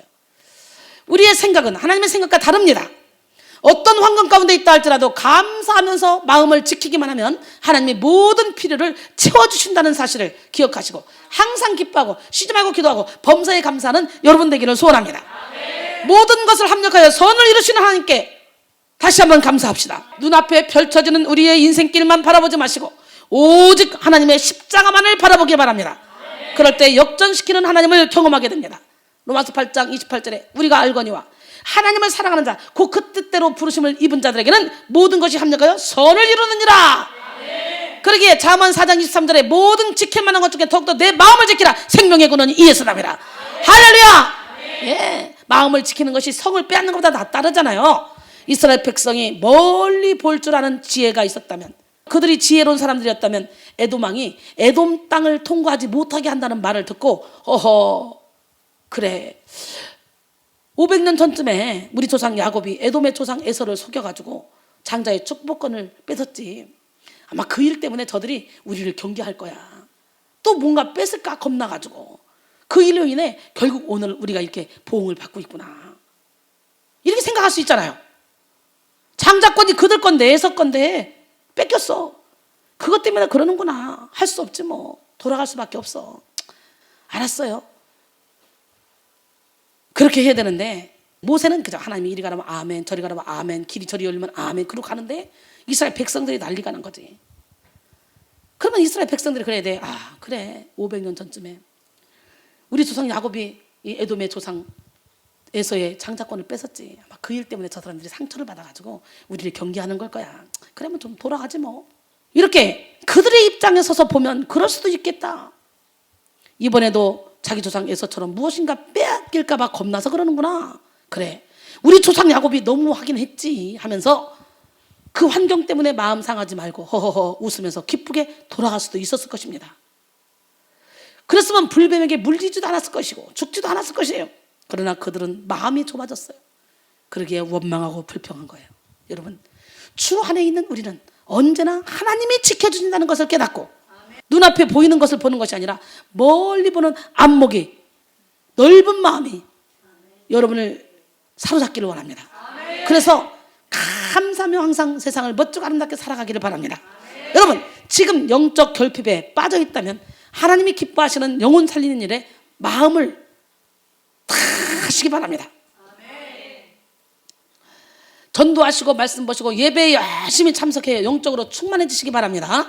예, 하나님께서 이와 같이 영적 충전의 힘을 쓰시는 저와 여러분을 향해서 온갖 좋은 은사와 온전한 선물을 막 물붓듯이 내려주실 것입니다. 야고보서 1장 17절에 온갖 좋은 은사와 온전한 선물이 다 위로부터 빛들의 아버지께로부터 내려오나니 그는 변함도 없으시고 회전하는 그림자도 없으시리라. 역대하 16장 9절에 보니까 여호와의 눈은 온 땅을 두루 감찰하사 전심으로 자기에게 향하는 자들을 위하여 능력을 베푸시나니. 아멘. 이 시간 영적 충전에 힘쓰므로 여러분의 삶 속에 원망, 불평, 부정적인 생각을 다 버리고 오직 하나님을 믿는 믿음으로 십자가만을 바라보시기 바랍니다. 그러면 하나님은 여러분의 상한 마음이 온전히 치료되게 하시고 예수 그리스도를 닮는 삶으로 변화시켜 주실 줄 믿습니다. 예, 상한 마음이 치유된다는 것은 마음이 넓어져서 모든 것을 품게 되고 멀리 보게 되는 것을 말하는 거죠. 좁은 마음이면 도저히 용서할 수 없고 이해할 수 없지만 마음을 확 찢어버리면 모든 것을 품을 수 있는 그릇이 되기 때문에 상대방의 입장에서 그럴 수도 있구나, 그럴 수도 있어. 그래서 그것 때문에 상처받지 않는다는 거지. 십자가 구속의 은총을 새롭게 깨닫게 된 것을 말하는 거예요. 멀리 보게 된다, 넓은 마음을 갖는다.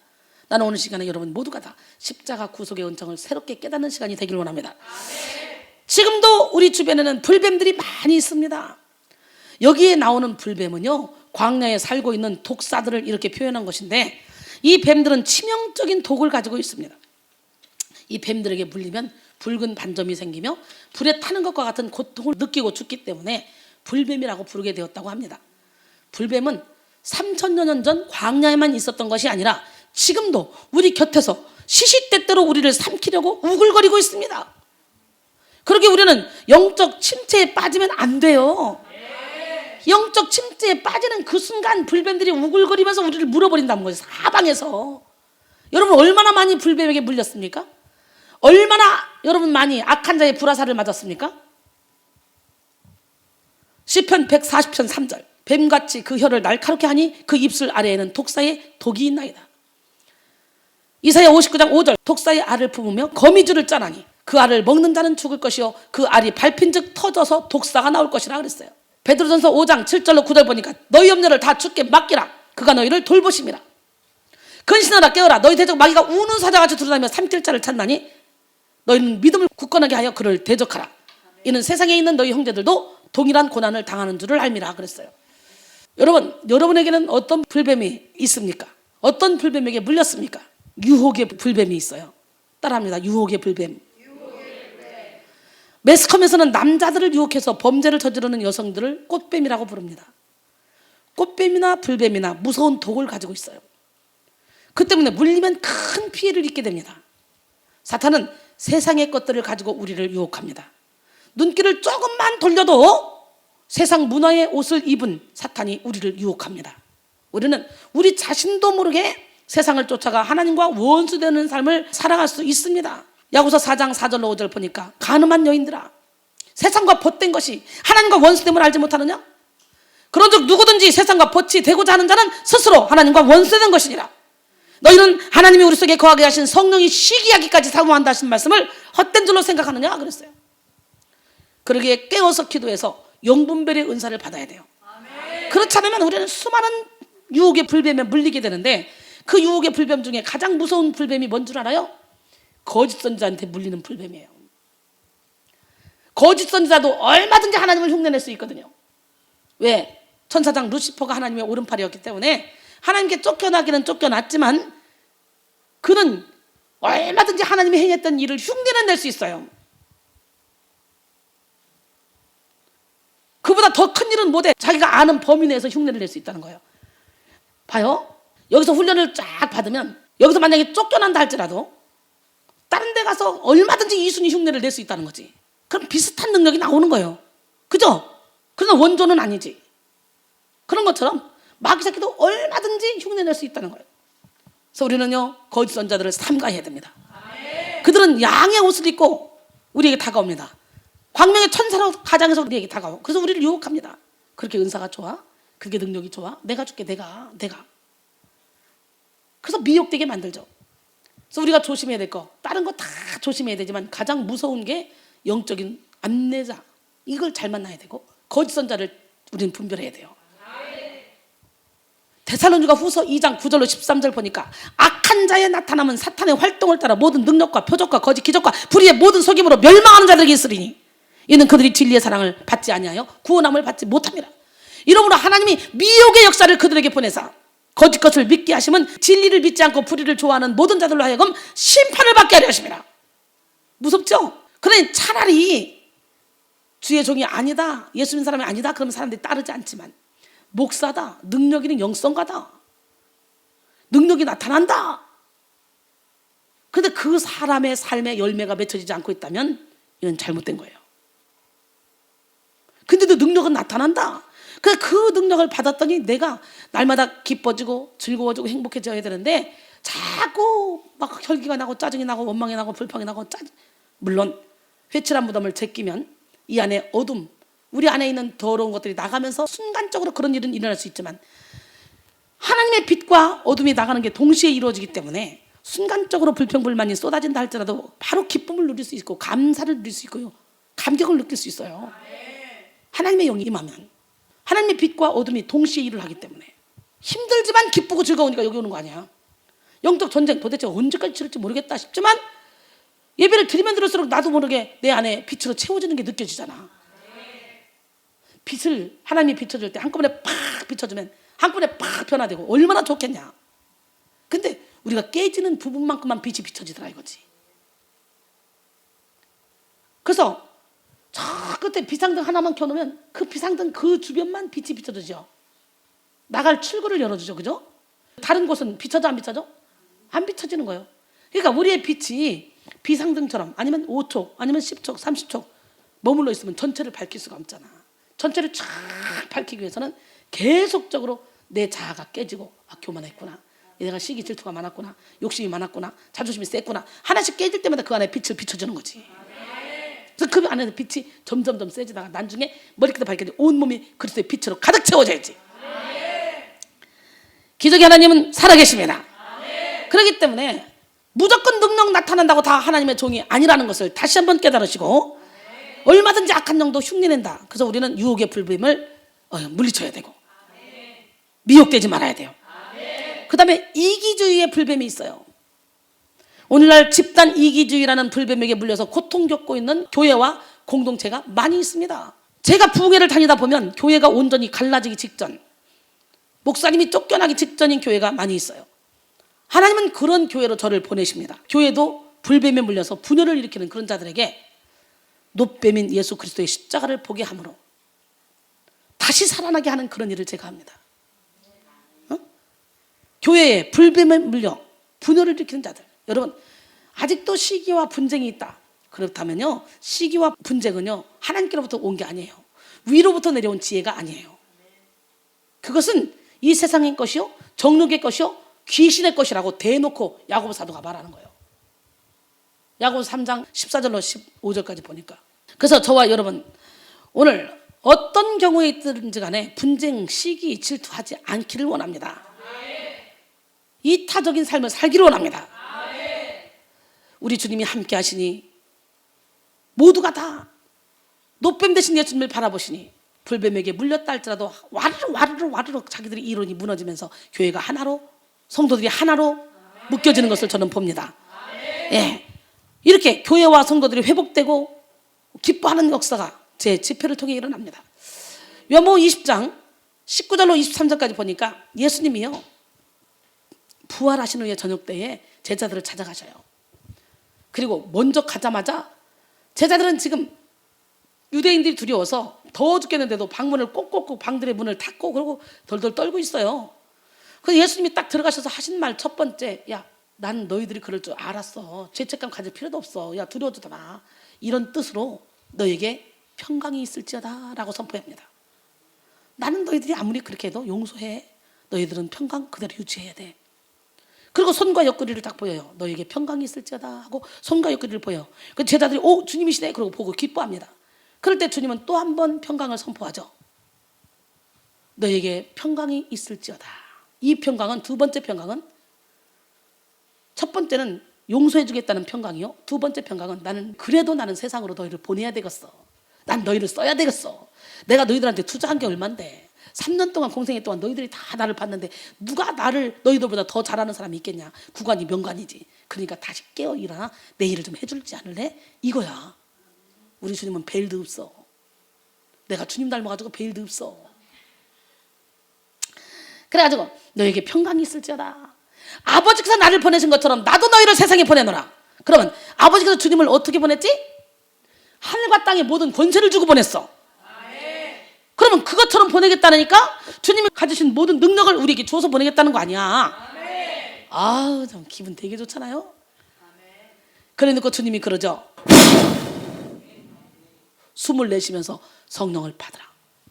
그 다음 말, 너희가 누구의 죄든지 사하면 사하여질 것이요 누구의 죄든지 그대로 두면 그대로 있으리라. 놀래마시라. 도대체 우리가 누구이길래 우리가 누구의 죄든지 사하면 사해지고 누구의 죄든지 그대로 두면 그대로 있을까? 그런데 그러죠. 아이, 나는 하나님만 믿어. 뭐 지가 하나님이야?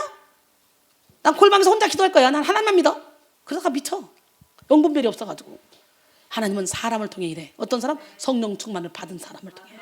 그 사람을 통해 하나님께서는 온전히 영혼육을 지배해서 그 사람을 통해서 풀기도 하고 묶기도 하는 분이야. 그러니까 우리가 나가서 일을 할 때 우리가 하는 게 아니야. 예수 안에 완전히 죽어진 자는 도구로 하나님께 쓰임만 받을 그릇에 불과해. 직접 일하시는 분, 내 안에 계신 하나님이 일하신다는 거예요. 그래서 너희가 죽었으면 이제 위의 것을 생각하고 땅의 것을 생각하지 말라. 거기는 그리스도께서 하나님 우편에 앉아 계시는다. 땅의 것을 생각하지 마. 위의 것을 생각하라. 이는 너희가 죽었고 너희 생명이 그리스도 안에 감춰졌습니다. 그리스도께서 나타나실 때 그와 함께 영광 중에 너희도 나타나리라. 하나님이 그리스도 안에서 우리를 감춰놓으셨다는 거예요. 골로새서 3장 1절로 5절까지 보니까. 그래서 5절에는 뭐냐? 그러므로 땅에 있는 지체를 죽이라. 곧 음란과 부정과 사욕과 악한 정욕과 탐심이니 탐심은 우상숭배니라. 그러니까 결국은 뭡니까? 예수와 함께 죽었으면 이제 하나님 안에 예수와 함께 감춰지고 내 인생 내가 사는 것이 아니라 나를 통해 예수님이 나가실 때 그때 나도 영광 중에 함께 나간다는 거예요. 주님이 나를 도구로 써주신다. 얼마나 감사한 일입니까? 그래서 이렇게 당당할 수 있는 거예요. 모르는 사람은 뭐 지만 영성가요? 아이고 지 잘난 체 되게 하네. 아이고 진짜 이런 사람도 은근히 있을 건데 여러분 주님이 우리를 완전히 지배해버리면 내가 사는 것 같지만 내가 사는 것이 아니라 내 안에 그리스도께서 사시는 거예요. 갈라디아서 2장 20절 시작. 내가 그리스도와 함께 십자가에 못 박혔나니 그런즉 이제는 내가 사는 것이 아니요 오직 내 안에 그리스도께서 사시는 것이라. 이제 내가 육체 가운데 사는 것은 나를 사랑하사 나를 위하여 자기 자신을 버리신 하나님의 아들을 믿는 믿음 안에서 사는 것이라. 말로는 잘해요. 말로는 진짜 잘해요. 이거 다 알아요. 그런데 뭐라 그래요? 지가 예수야? 웃겨. 그러면서 영적인 안내자를 무시하고 비아냥거리면서 뭐 나는 기도 안 해? 나도 뭐 능력 안 받았어? 뭐 이러면서 껍죽거리다가 미리암처럼 문둥병 걸리는 사람이 있어. 모세를 대적하다가 아론과 미리암, 여기 미리암이 있어요. 예수 이름으로 미리암 문둥병 걸리기 전에 빨리 항복할지어다. 하나님은 우리를 동력자로 쓰시고 할렐루야. 동력자로 쓰시기 위해서는 철저히 우리 자신을 죽여야 되거든. 내려놓게 해야 되거든. 그래야 하나님만이 드러나거든. 그렇지 않고 내가 살아있는 상태에서 동력자로 나를 쓰면 하나님 당할 수 있다. 한마디로 뭐야? 우리가 동력을 해도요, 동업을 해도요, 이 사람을 100% 신뢰할 수 있고 믿을 수 있어야 동업에도 안심하고 할 수 있는 거예요. 이 사람이 같은 마음이 아니고 흑심을 품고 있으면 동업할 때 뒤에서 돈 빼내가고 뭐 빼내가고 할 수 있어요. 그러다가 나중에 분열이 딱 일어나죠. 그래서 우리 영혼의 셈에서는요, 두 가지 마음을 품는 사람은 여기 못 견딥니다. 완전히 죽고 하나님 중심으로, 그 다음에 하나님 세우신 저를 중심으로, 그 다음 저를 세우신 권 본장, 김 본장 중심으로 쫙 뭉쳐질 때 역사가 일어나는 거지. 원장님이 나를 사랑해 주니까 인정하니까 내가 대장할래. 그리고 앞장서 막 가다 보면 다 분열이 되는 거예요. 더더구나 여기는 영성 훈련장이기 때문에 너도 나도 서로가 잘난 척 하려고 그러면 이거 다 찢어집니다. 멍망진창이 돼요. 그러나 서로가 남을 나보다 낮게 여기고 서로가 세워줄 때 우리는 모두가 다 우두머리가 돼. 모두가 다 큰일을 행하고 우리의 손발이 될 사람을 하나님이 계속적으로 보내주신다는 거지. 믿으십니까? 그 하나님은 누구 하나님?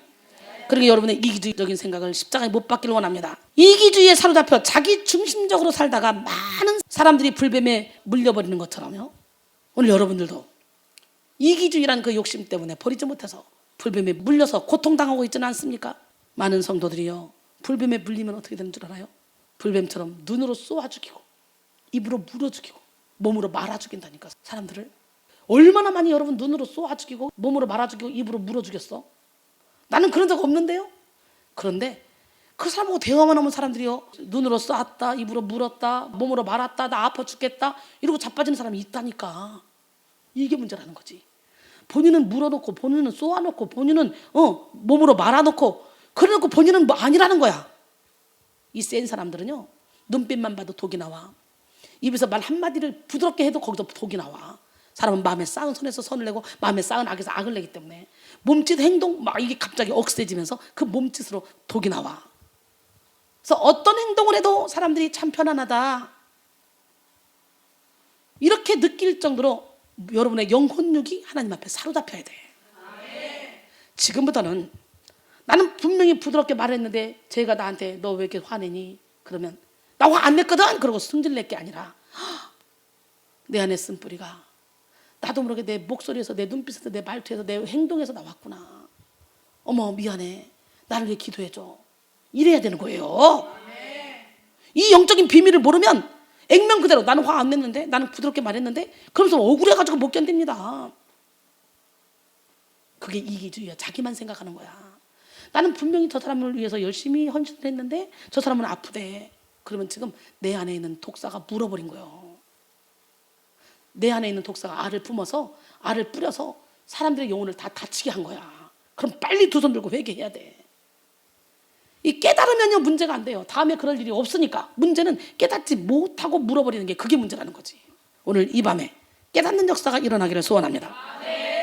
우리는 절대로 다른 사람을 말로 행동으로 죽이는 일을 해서는 안 돼요. 잠언 13장 20절에 지혜로운 자와 동행하면 지혜를 얻고 미련한 자와 사귀면 해를 받느니라. 잠언 27장 17절에 철이 철을 날카롭게 하는 것 같이 사람이 그 친구의 얼굴을 빛나게 하느니라 그랬어요. 그 다음에 종교적 편견의 불뱀도 무섭습니다. 서기관과 바리새인들은 편견 때문에 예수님을 알아보지 못했어. 그래서 십자가에 못 박아버렸어. 그래서 스데반은 이렇게 설교하고 돌로 맞아 죽잖아. 어떻게? 사도행전 7장 51절로 53절까지 보니까 목이 곧고 마음과 귀에 할례 받지 못한 사람들아, 너희도 너희 조상과 같이 항상 성령을 거스리는도다. 너희 조상들이 선지자들 중에 누구를 박해하지 아니하였느냐? 의인이 오시리라 예고한 자들을 그들이 죽였고 이제 너희는 그 의인을 잡아준 자요 살인한 자가 되나니 너희는 천사가 전한 율법을 받고도 지키지 아니하였도다 하니라. 여러분, 이렇게 목이 곧고 마음과 귀에 할례 받지 못한 사람들은요 항상 성령을 거스립니다. 선지자를 알아보지 못해요. 참된 영적인 안내자를 알아보지 못하고 죽입니다. 그리고 천사가 전한 율법, 이 말씀을 다 알고 있으면서도 그 율법을 지키지 않습니다. 서기관과 바리새인들도 메시아를 기다리고 있었지만 그들의 편견 때문에 예수님을 알아보지 못한 거예요. 여러분, 진리를 진리로 알지 못하는 것이 가장 큰 병입니다. 마약의 불뱀, 환각제의 불뱀, 탐심의 불뱀, 컴퓨터 게임의 불뱀, 오락의 불뱀, 알코올 불뱀, 살인 불뱀, 자존심 불뱀, 또 뭐 있어요? 부귀명예 권세 불뱀, 회사에서는 노사분규의 불뱀, 이런 수많은 불뱀들이 있습니다. 여러분은 여러분의 남편이 불뱀이 돼서 여러분을 물고 있지 않습니까? 여러분의 자녀가 불뱀이 돼서 여러분을 물고 있지 않습니까? 여러분이 불뱀의 노예가 돼서 여러분 남편과 자녀들을 막 물고 있지 않습니까? 성지순례를 할 때요 광야를 통과하는데 광야에는 있는 것이 별로 없다 그래요. 이글거리는 햇볕, 풀 한 폭이 없는 산, 가끔 가다가 보이는 떨기나무와 타마리스크라는 이름을 가진 풀, 베두인 족속의 부락, 이것이 전부라 그래요. 그런데 여행 가이드가 이런 말을 합니다. 낮에는 이렇게 아무것도 없지만 밤이 되면 독충들이 나오고 전갈이 나오고 독사들이 나옵니다. 어디 숨어 있다가 나오는지 모르겠습니다. 저도 전갈에게 물려서 혼난 일이 있습니다. 불뱀은 밤에 더 판을 칩니다. 이렇게 말했다 그래요. 여러분, 우리 마음에 어둠이 찾아오면 기다렸다는 듯이 불뱀이 나타나 물어버린다는 거지. 그러니 여러분의 영혼이 어둠이 되면 안 돼. 항상 낮과 같이 밝아야 돼. 어? 우리는 지금 불뱀들이 우글거리는 인생의 광약길을 통과하고 있는 사람들이에요. 형제를 사랑하지 못하는 자들도 불뱀에게 물린 자들이에요. 형제에게 노하는 자, 형제에게 얼간이라 하는 자, 형제를 바보라 하는 자. 나중에 보니까 이 바보야 그러면 지옥불에 던져진다고. 마태복음 5장 22절에 그러대. 요한일서 2장 9절로 11절 보니까 빛 가운데 있다면서 형제를 미워한 자는 지금까지 어둠에 있는 자요, 그의 형제를 사랑하는 자는 빛 가운데 거하여 자기 속에 꺼리낌이 없으나 그 형제를 미워하는 자는 지금까지 그 형제를 미워하는 자는 어둠에 있고 또 어둠에 행하며 갈 곳을 알지 못하나니 이는 그 어둠이 그의 눈을 멀게 하였음이라 그랬어요. 요한복음 16장 33절에 보니까 세상에서는 너희가 환난을 당하나 담대하라 내가 세상을 이겼노라. 요한복음 15장 18절로 19절 보니까 세상이 너희를 미워하면 너희보다 먼저 나를 미워하는 줄 알라. 너희가 세상에 속하였으면 세상이 자기의 것을 사랑할 것이나 너희는 세상에 속한 자가 아니요 도리어 내가 너희를 세상에서 택하였기 때문에 세상이 너희를 미워하느니라 그랬어요. 세상은 공중권세를 잡은 악한 영이 다스리고 있습니다. 그러게 우리가 정신 바짝 차리지 않으면 우리의 믿음을 지키기는 정말 하늘에서 별 따기예요. 그 다음에 십자가를 바라보아야 산다는 거예요. 요르단에 가면 느보산이 있습니다. 모세가 마지막으로 올랐던 산이죠. 이곳에는 모세를 기념하는 것들이 몇 가지가 있어요. 바실리카 양식으로 지어진 모세 기념교회가 있고 그 교회 안에 모세의 무덤이 있습니다. 모세가 묻힌 곳을 아는 사람은 아무도 없어요. 그렇기 때문에 이 무덤은 가짜 무덤이에요. 신명기 34장 6절에 보니까 벳보을 맞은편 모압 땅에 있는 골짜기에 장사되었고 오늘까지 그의 묻힌 곳을 아는 자가 없느니라 그랬어요. 모세를 기념하기 위해서 만들어 놓았다고 합니다. 그래서 교회 밖에는 방향판이 있다 그래요. 여리고 사해 이런 것들을 향해 화살표를 해놓고 몇 킬로라고 거리를 적어놨다고 합니다. 그리고 오늘 이 본문에 나오는 놋뱀 조형물이 서 있다 그래요. 그 놋뱀 조형물을 보면 이상한 생각이 듭니다.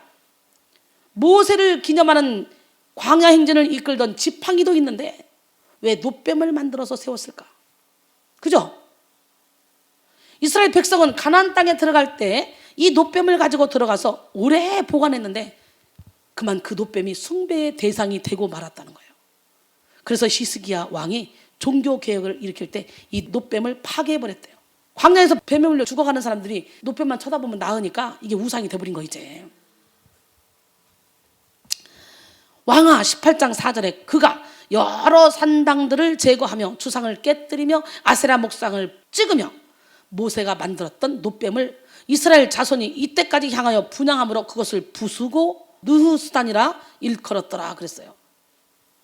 그 놋뱀을 만들어 세운 이유는 예수님이 십자가에 달릴 것을 미리 보여주기 위해서였습니다. 요한복음 3장 14절로 15절 모세가 광야에서 뱀을 든 것 같이 인자도 들려야 하리니 이는 그를 믿는 자마다 영생을 얻게 하려 하심이라. 그러니까 세상에 죽어가는 사람들이 십자가에 달린 그 예수님 놋뱀만 바라보면 살아나는 역사가 일어나는 거예요. 할렐루야! 시기, 질투, 분쟁 이런 건 다 마귀가 주는 거라는데 그 짓 하고 앉았고 마귀 밥 주고 앉았고 옆 사람 바라보시고 우리 마귀 밥 그만 줍시다. 어떻게 이렇게 마귀 밥을 줘서 마귀를 키우냐 속에서. 한 번요 딱 단추를 잘못 끼잖아요. 그러면 이거 빼서 다시 끼지 않으면 계속 이렇게 껴져요. 그죠? 그런 거잖아. 한 번 실타래가 묶였으면 이거 풀지 않으면 계속 묶여요. 계속. 그래서 여기가 복잡한 거예요. 머리 복잡한 사람 생각을 빨리빨리 정리하지 못하고 단순하지 못하기 때문에 그래요. 근데 하나님 안에 있으면요 빨리빨리 응답이 떨어지기 때문에 바로 이거 이렇게 처리하면 돼. 그리고 던져버려. 이거 저렇게 처리하면 돼. 던져버려. 이거 이렇게 처리하면 던져. 근데 여러분 머리는요 이걸 이렇게 할까? 저거는 저렇게 할까? 저 일은 어떻게 할까? 저건 어떻게 할까? 오만 거로 얽히설키 다 묶어놓으니까 여기가 복잡하니까 여기서 얘기를 하는 거예요. 그러니까 어떻게 머리가 터지게 아픈 거예요. 저는요 여기 아무것도 없어 빈통. 생각을 하나님께 확 들여버렸어요. 내 생각을 하나님이 사로잡으니까 머리 아플 일이 없어요. 많은 사람들이 머리 아프다는데 그거 신경성이거든요. 뭐 문제가 있고 일이 하나 딱 터지면 그 자리에서 그냥 해결하고 던져버리면 그 문제 때문에 고민 안 하잖아. 그치? 해결을 못할 때 그거 붙잡고 신나게 고민하잖아. 밤이 맞도록 그냥 고민하고 그 다음날 또 고민하고 또 그런데 또 문제가 하나 터졌어. 그럼 또 그거 갖다 또 고민하고 한 번 고민하기 시작하면 이것저것 막 얽히고 설키고 정신없잖아. 그 다음 머리가 터지게 아프지. 너희 염려를 주께 맡기라 그랬는데 모든 생각을 사로잡아 주님께 드려야 돼. 그래야 여러분을 묶고 있는 강력한 지인이 무너져. 고린도서 10장 3절로 4절 5절 말씀이잖아. 이야, 제가 그렇게 살으니까 단순해. 나 이거 해야 돼. 그러면 거기만 딱 몰두해버려. 이거 하다가 다른 거 해야 되네. 다른 거 집중. 다른 거 어떻게 해? 이러지 않아. 이거 해야지. 그러면 그것만 싹 몰두하고 들어가. 그러니까 거기에 풍덩 빠지는 거예요. 사랑을 해도 그렇습니다. 근데 이 사람을 사랑하면 이 사랑에 몰두해야 돼요. 사랑에 빠져야 돼. 푹. 하나님 1번, 이 사랑 2번. 푹 빠져야 진짜 이 사랑이 교감이 되고 결국 결혼까지 가서 꼬리내서 행복한 인생을 살게 되는 거지. 이 사람도 조금 마음 주고 저 사람도 조금 마음 주고 저 사람도 조금 마음 주고 두 가지 마음 세 가지 마음 네 가지 마음 이게 좋을까 저게 좋을까 어떤 거 고를까 막 프레이보이들이 그죠. 그러다가 제일 못 쓸 거 골라. 집중. 내가 이거 마음에 들어. 그럼 거기다 집중해서 그 사람을 알아가야 돼. 그 사람을 알아가면 그 사람에게 가장 필요한 일을 해줄 수 있게 되고 그 사람이 기뻐하는 일을 해줄 수 있게 되는 거야. 다음에 용재가 여기 오게 될 때는 연극을 하도록 해. 야, 우리 용재가 월차를 냈대. 막 세상에 휴가를 다 써가지고 캐나다를 오지를 않나. 이번에 용재 때문에 휴가 써서 캐나다 왔기 때문에 막 천섬도 가고 막 나이가라도 가고 제가 놀러 다녔어요. 옛날에는요, 내가 나이가라 폭포 딱 가서 우리 교회에 딱 들어가잖아요. 교회에서 안 나왔어요. 한 달 동안. 그래서 계속 설교 준비하고 설교하고 이것만 했고요. 또 토론토에서 내가 집회를 하잖아요. 토론토 그 교회에서 안 나왔어요. 그래서 우리 사역자들 늘 이렇게 놀러가. 원장님 없으면 재미가 하나도 없어요. 그리고 안 가. 그 이제부터는 내가 그 멀리 비행기표 해서 그 힘들게 갔는데 그 아름다운 자연을 내가 체력이 딸린다고 해서 얘들 못 보게 하면 안 되겠다. 자연의 영성도 가르쳐야 되겠다.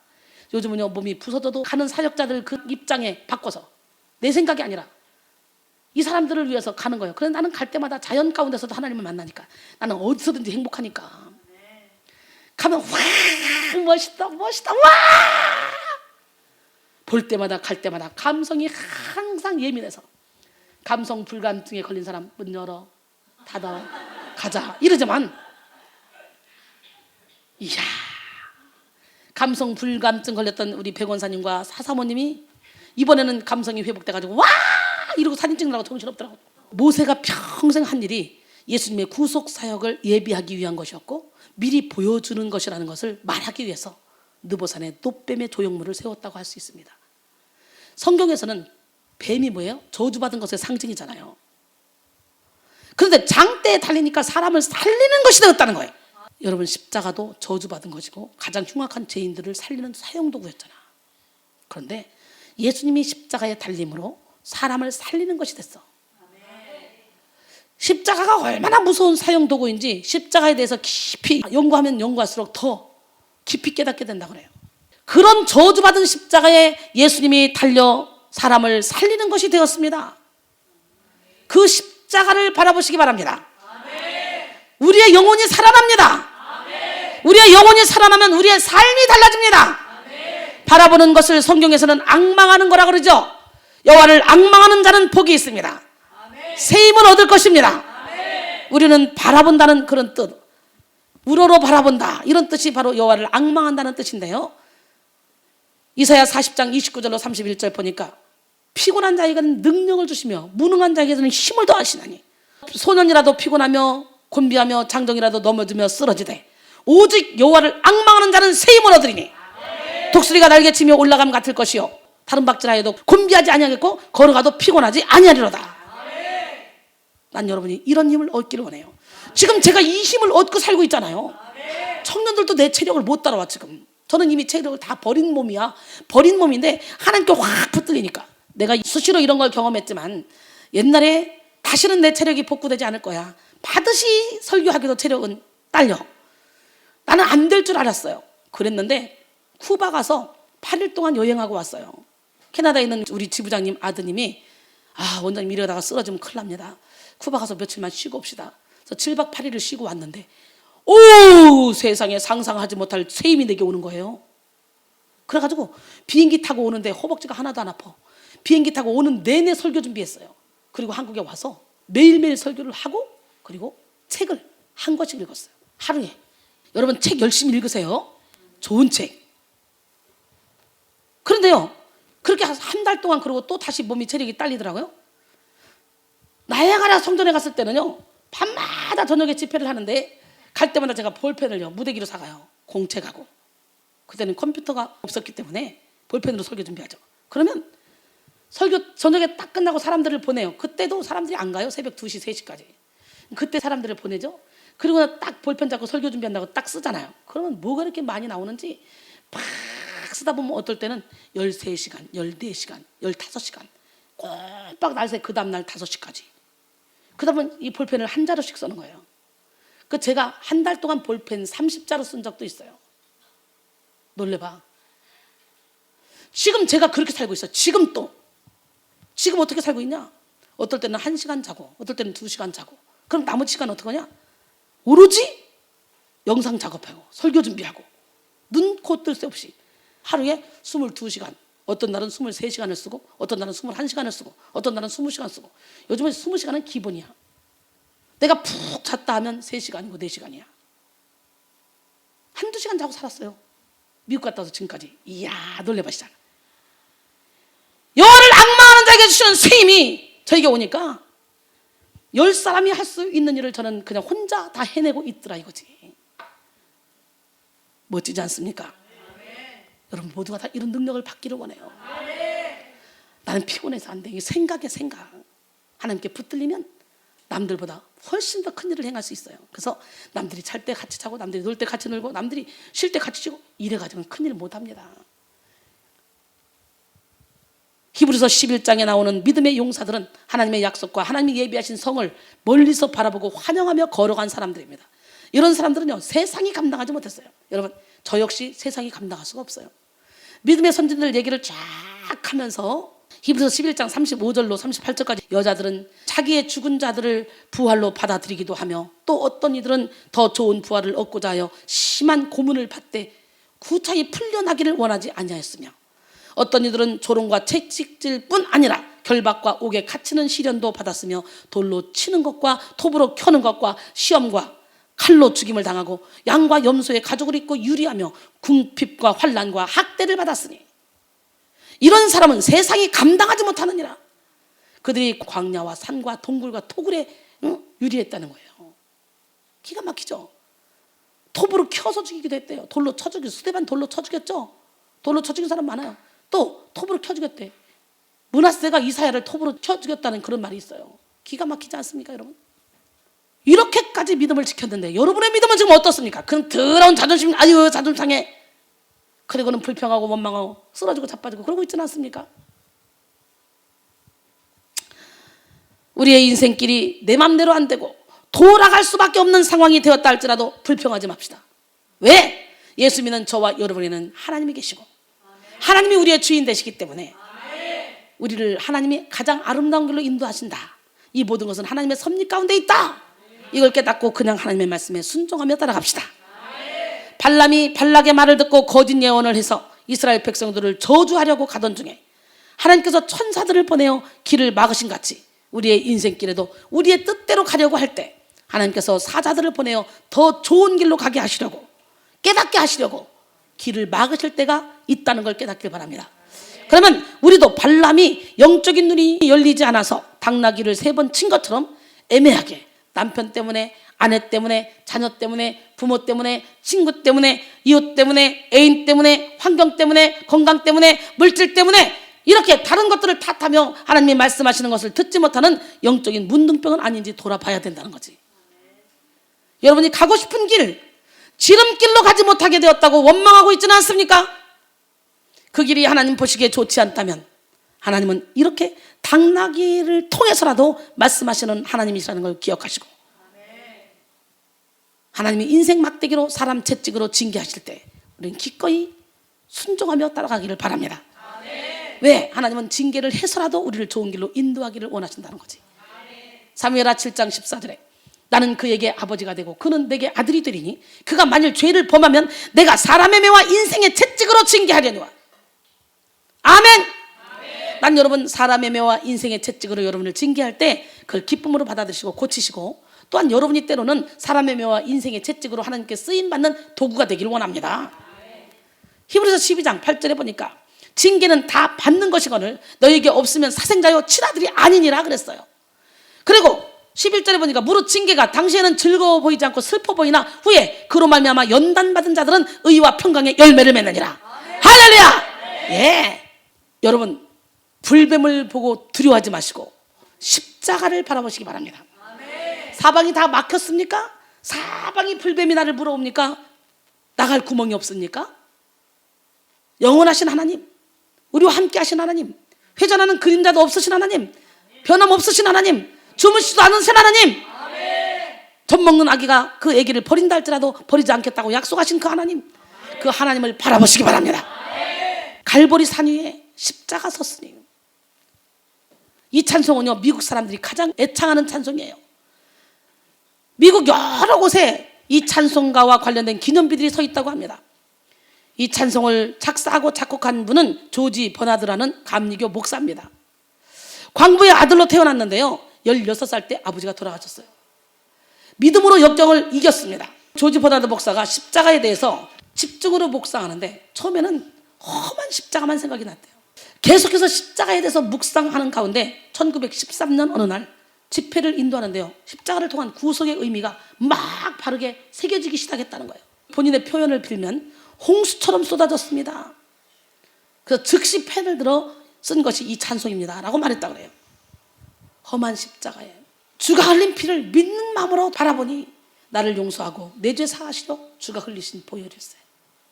최후 승리를 얻기까지 주의 십자가 사랑하리. 빛난 면류관 받기까지 험한 십자가 붙들겠네. 할렐루야. 이 찬양이 간절한 여러분의 고백이 되기를 원해요. 우리 함께 찬양합니다.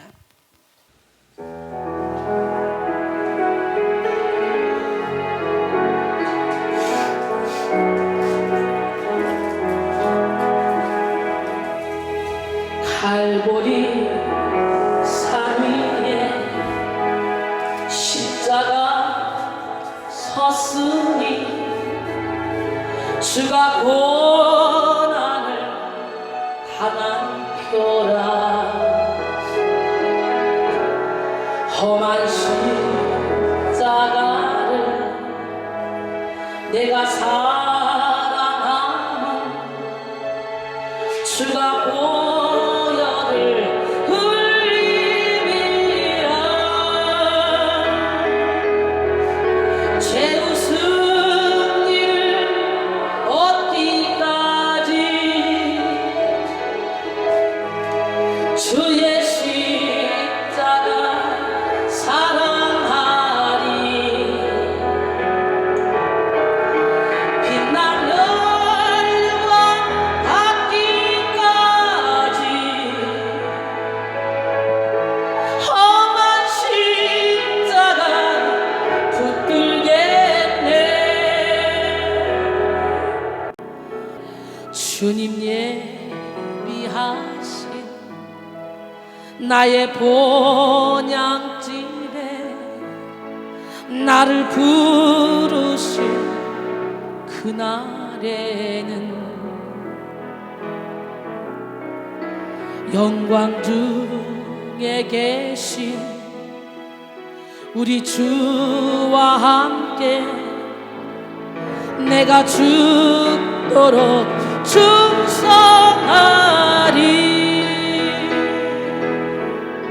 최후 승리를 얻기까지 주의 십자가 사랑하리. 빛난 멸관 받기까지 험한 십자가 붙들겠네. 할렐루야. 이렇게 고난 가운데서 광부의 아들로 태어났는데 16살 때 아버지가 돌아가셨어요. 그러나 이 고난을 믿음으로 이겨냈다는 거예요. 그리고 목사가 되었는데 이분은 계속 십자가만을 묵상했다는 거예요. 험한 십자가만 생각이 났지만 어느 순간에 이렇게 멋진 찬양을 만들어서 이렇게 멋지게 십자가만을 바라보기를 원하는 사람들에게 그 능력 있는 찬양을 제공했습니다. 전 지금 이 찬양을 부르는데요, 기름 부음이 강하게 임합니다. 여러분 그게 느껴지십니까? 험한 십자가에 주가 흘린 피를 믿는 마음으로 바라봤더니 나를 용서하고 내 죄 사하시려 주가 흘리신 보혈이라 이거예요. 얼마나 멋집니까? 나는 오늘 여러분의 마음에서 홍수처럼 막 찬양시가 막 울려 나오기를 원해요. 십자가를 믿는 마음으로 바라보시기 바랍니다. 인생을 살다 보면 때때로 마음 상하는 일들이 많이 있어요. 우리 자신도 모르게 마음이 상해지고 시야가 짧아지고 좁아져서 멀리 보지 못하고 불평하고 원망하고 은혜를 잊어버리기도 합니다. 그런 마음으로 광야를 지나면서 불뱀에 물려 고통을 겪고 날마다 예수를 믿는다고 하면서도 더 힘들고 지친 인생길을 걸어가는 사람도 있습니다. 얼마나 안타까운 일이에요. 그거는요, 자기 십자가를 지지 못했기 때문에 그래요. 주님은 진리를 알지니 진리가 너희를 자유롭게 하리라. 주의 영이 계신 곳에는 자유가 있는지라 이렇게 말씀했잖아요. 그러게 진리 안에 자유 가운데 거하기 위해서 우리는 오늘 이 말씀을 생각하면서 어떤 상황 가운데서도 해를 받지 마시고 십자가만을 바라보시기 바랍니다. 안 되는 것은요, 그냥 안 된다 생각하면 되는 거예요. 불평하지 말고. 아, 이거는 하나님이 지금 내게 예비해 주신 길이 아니구나. 이쪽 길로 가야 되겠구나. 그럼 가면 돼요. 그러면 살 길이 열려요. 이제 여러분, 진리 안에 자유 가운데 거하기 위해서 이 말씀을 생각하시면서 오늘 오직 십자가만을 바라봅시다.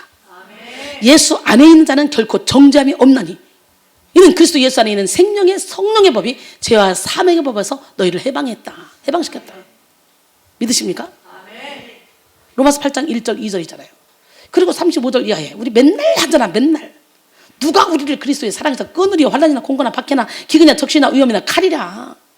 사망이나 생명이나 천사들이나 권세자들이나 현재이나 장래이나 능력이나 높음이나 기쁨이나 다른 어떤 피조물도 우리를 그리스도의 사랑에서 끊을 수 없다 그랬잖아요. 이 고백이 여러분의 고백이 되게 돼요. 사방으로 우겨쌈을 당하도 쌓이지 맙시다. 박해를 받아도 버림받지 않는 줄 믿습니다. 네. 답답한 일을 당해도 낙심하지 않습니다. 거꾸로뜨림을 당해도 망하지 않습니다. 임마누엘 하나님이 우리와 함께 하시기 때문에 예수 안에 있는 자는, 이것이 고린도서 4장 8절 말씀이에요. 그러니까 예수 안에 있는 자가 나 죄 때문에 상처받았어요. 나 저것 때문에 힘들어요. 저 환경 때문에 힘들어요. 남편 때문에 힘들어요. 이것은요, 신앙생활에 아직 깐난애기야. 깐난애기. 언제까지 깐난애기가 될 거예요? 깐난애기로 머물러 있을 건데 이제는 장성한 자가 돼서 단단한 음식을 먹어야 됩니다. 언제까지 깐난애기 노릇 할 건데 빨리 일어나세요. 영적인 장애인 되지 마시고. 아멘. 이제는 사람 때문에, 환경 때문에, 뭐 때문에 따지지 마시고 그저 십자가만 바라보세요. 그러면 그 십자가가 우리에게 새 힘을, 새 능력을 줍니다. 모든 것을 품을 수 있는 넉넉한 마음을 줍니다. 불뱀을 보며 두려워하던 눈을 돌려서 십자가를 바라봅시다. 최후 승리 얻기까지, 빛난 멸류관 받기까지 십자가를 사랑하며 십자가를 붙들고 나가는 저와 여러분이 다 되기를 바랍니다. 바울은 표대를 향하여 예수 그리스도 안에서 하나님이 위에서 부르신 부름의 상을 위하여 달려간다 그러잖아요. 정말 신기해요. 제가 십자가만 바라보고 막 달려가는 거 보면 신기하지 않습니까?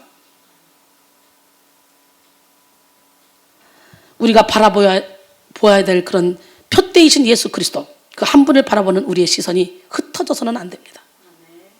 우리는 우리 앞에 놓여진 장애물을 피하기보다는 오히려 그 장애물로 인해서 더 간절히 예수님을 바라보므로 하나님께 가까이 나가야 됩니다. 믿음은 바라보는 것들의 실상이에요.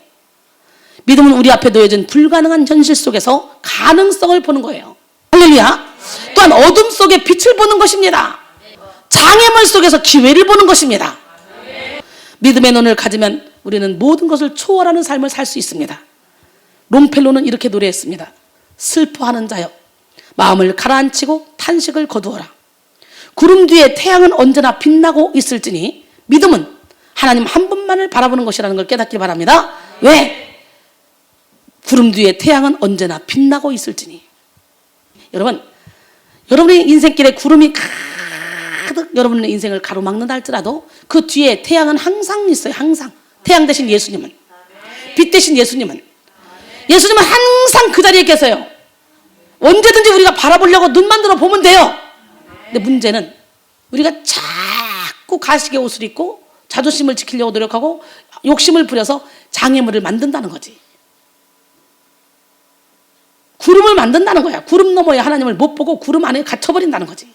비행기를 타보면 구름을 뚫고 올라가. 그럼 또 구름을 또 뚫고 올라가. 올라갈수록 찬란해. 밑을 보면 구름이 1층, 2층, 3층, 4층, 5층 막 단계별로 있어요. 야, 나는 유럽 쪽에 갈 때 그때 구름이 가장 이뻤던 것 같아. 그런 구름은 지금도 볼 수가 없네. 기적의 하나님은 누구 하나님? 야, 이순이가 도래 그러다가 평생 죽을 건데 지금 좀 노이로제 걸려가지고요. 도래 하다가요 막 기가 막 직업병 걸려가지고 불만할 것 같은데 하나님께 붙들렸더니 이렇게 멋지게 쓰임 받네. 정년퇴직도 없잖아. 영성 훈련시키는데 뭔 정년퇴직 있어. 능력만 있으면 되는 거지. 다리가 아파. 은정아, 네가 내 손발이 된다 그랬지. 나 다리 아파서 내가 눈도 안 보인다. 야, 침침해. 오늘은 누가 왔냐? 누가? 박재하처럼 게임 중독에 빠져가지고 허우적거리는 애가 왔어요. 그래?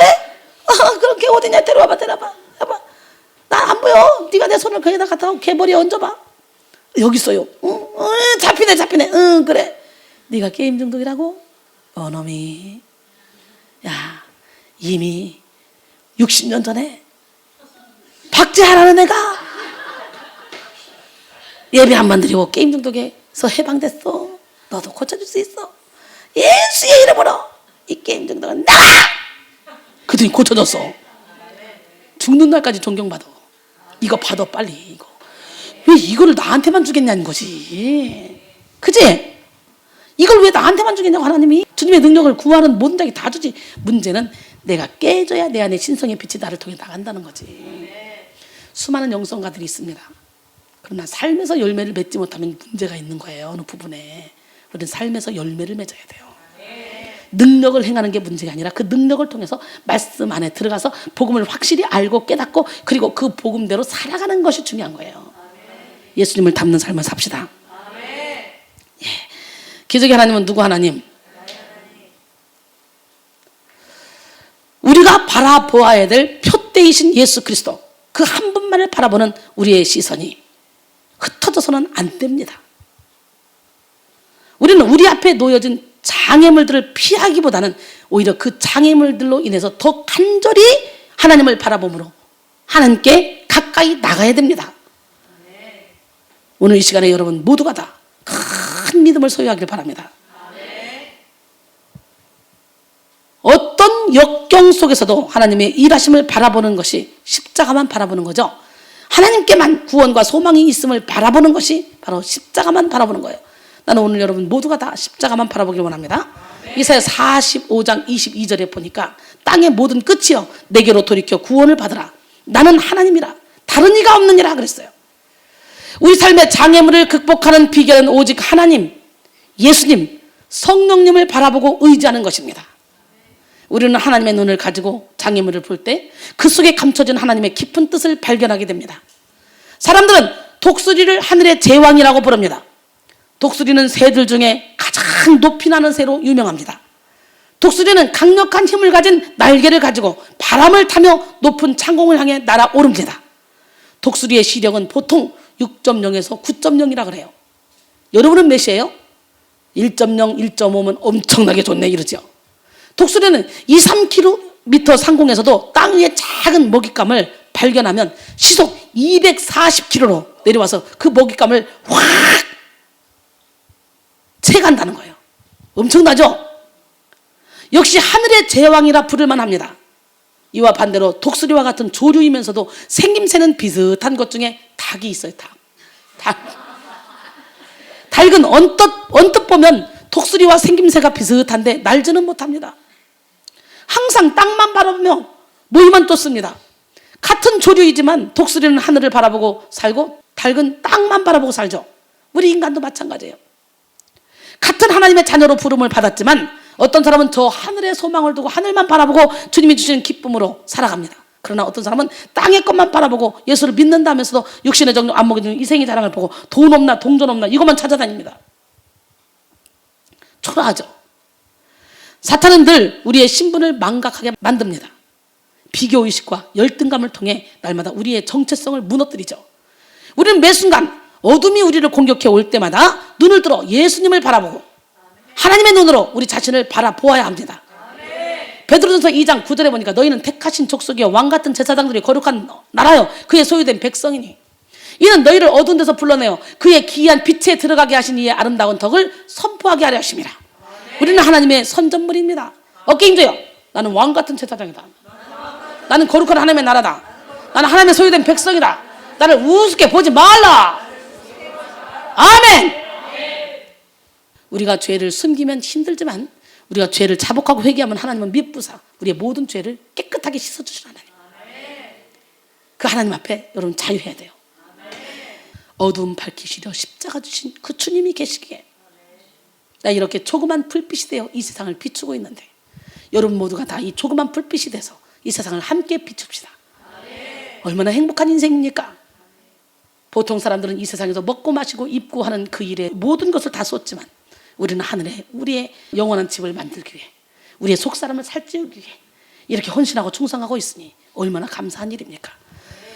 여기서 예배 드리면서, 여기서 기도하고, 여기서 드려지는 그 조그만 예물이 바로 영혼 살리고 제자 양성하는 일에 직결되고 있잖아요. 사람들이 바로 살아나고 있잖아요. 그러니까 백성인들은 정말 복받은 사람들이에요. 그냥 여기 교인이라는 그 자체만으로도 하나님은 여러분의 기도를 통해 이 엄청난 사역을 해나가시니까. 그래서 저는 당당합니다. 예물을 드리는 거, 여러분은 목사님을 위해, 교회를 위해 그렇게 생각할지 모르지만 전혀 그거 아니에요. 마태복음 6장 19절에 보니까 너희를 위하여 보물을 땅에 쌓아두지 말라. 거기는 좀과 동록이 하며 도둑이 구멍을 뚫고 도둑질하느니라. 오직 너희를 위하여 보물을 하늘에 쌓아두라. 거기는 좀과 동록이 해하지 못하며 도둑이 구멍을 뚫고 도둑질도 못하느니라. 너희 물질이 있는 곳에 내 마음도 있느니라. 하나님과 재물 겸하여 섬길 수 없느니라. 갈라디아서 6장 6절에 보니까 말씀을 가르치는 자와 모든 좋은 것을 함께 하라는 거예요. 이제 여러분은 백성 교인들은 우리 김미리 목사님과 좋은 것을 함께 해야 돼요. 뒤에서 후원하고 여러 가지 필요한 거 후원하고.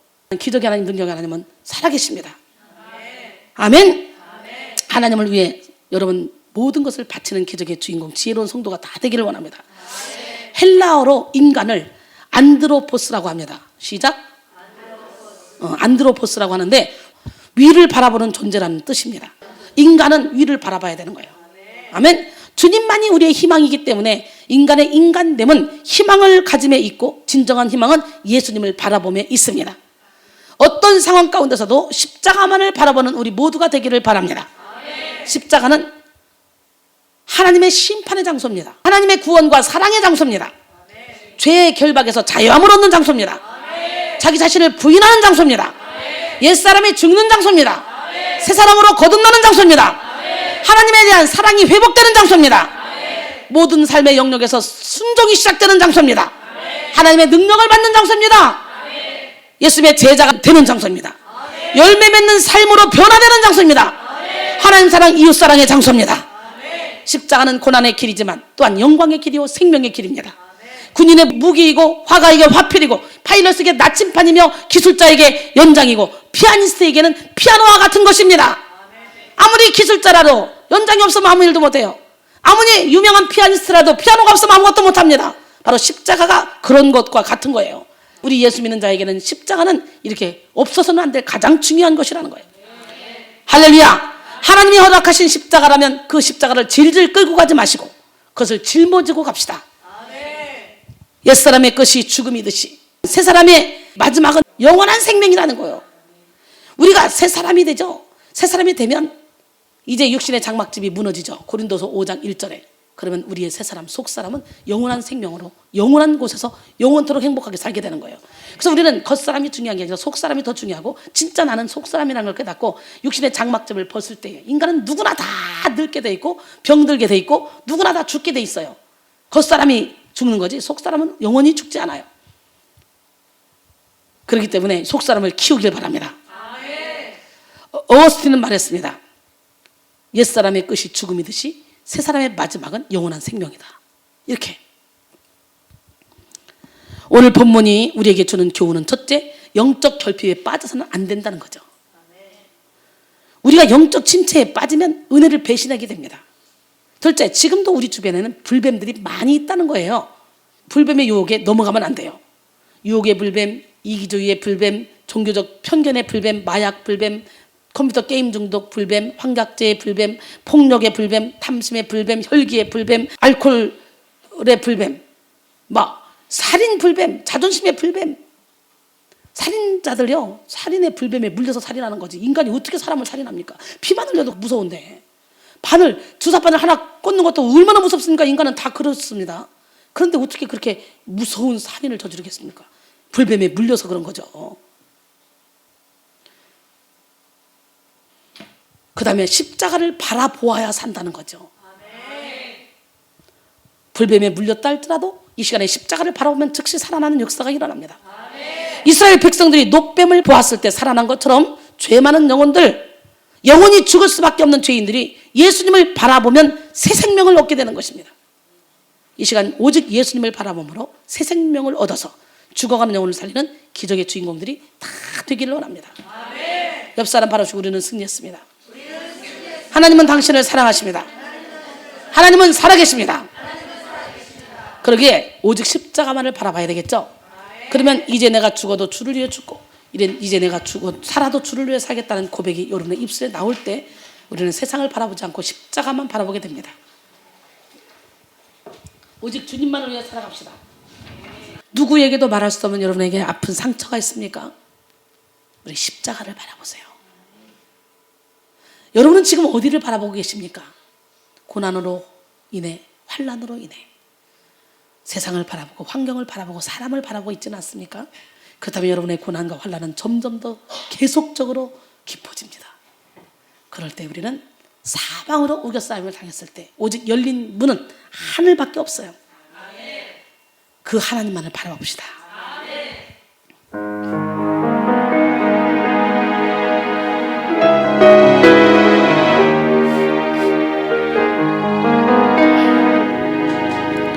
누구에게도 말할 수 없는 아픈 상처 있나요? 누구에게도 보일 수 없는 아픈 고통 있나요? 너의 고통이 아무리 크다 해도 주님 고통만 하나요? 너의 삶이 아무리 힘들고 어려워도 십자가 바라보세요. 조용히 여러분의 모습을 바라보면 여러분 안에 선한 것이 하나도 없음을 알게 될 것입니다. 사도 바울이 전에 율법을 깨닫지 못했을 때는 내가 살았으나 계명의 이름에 죄는 살아나고 나는 죽었다.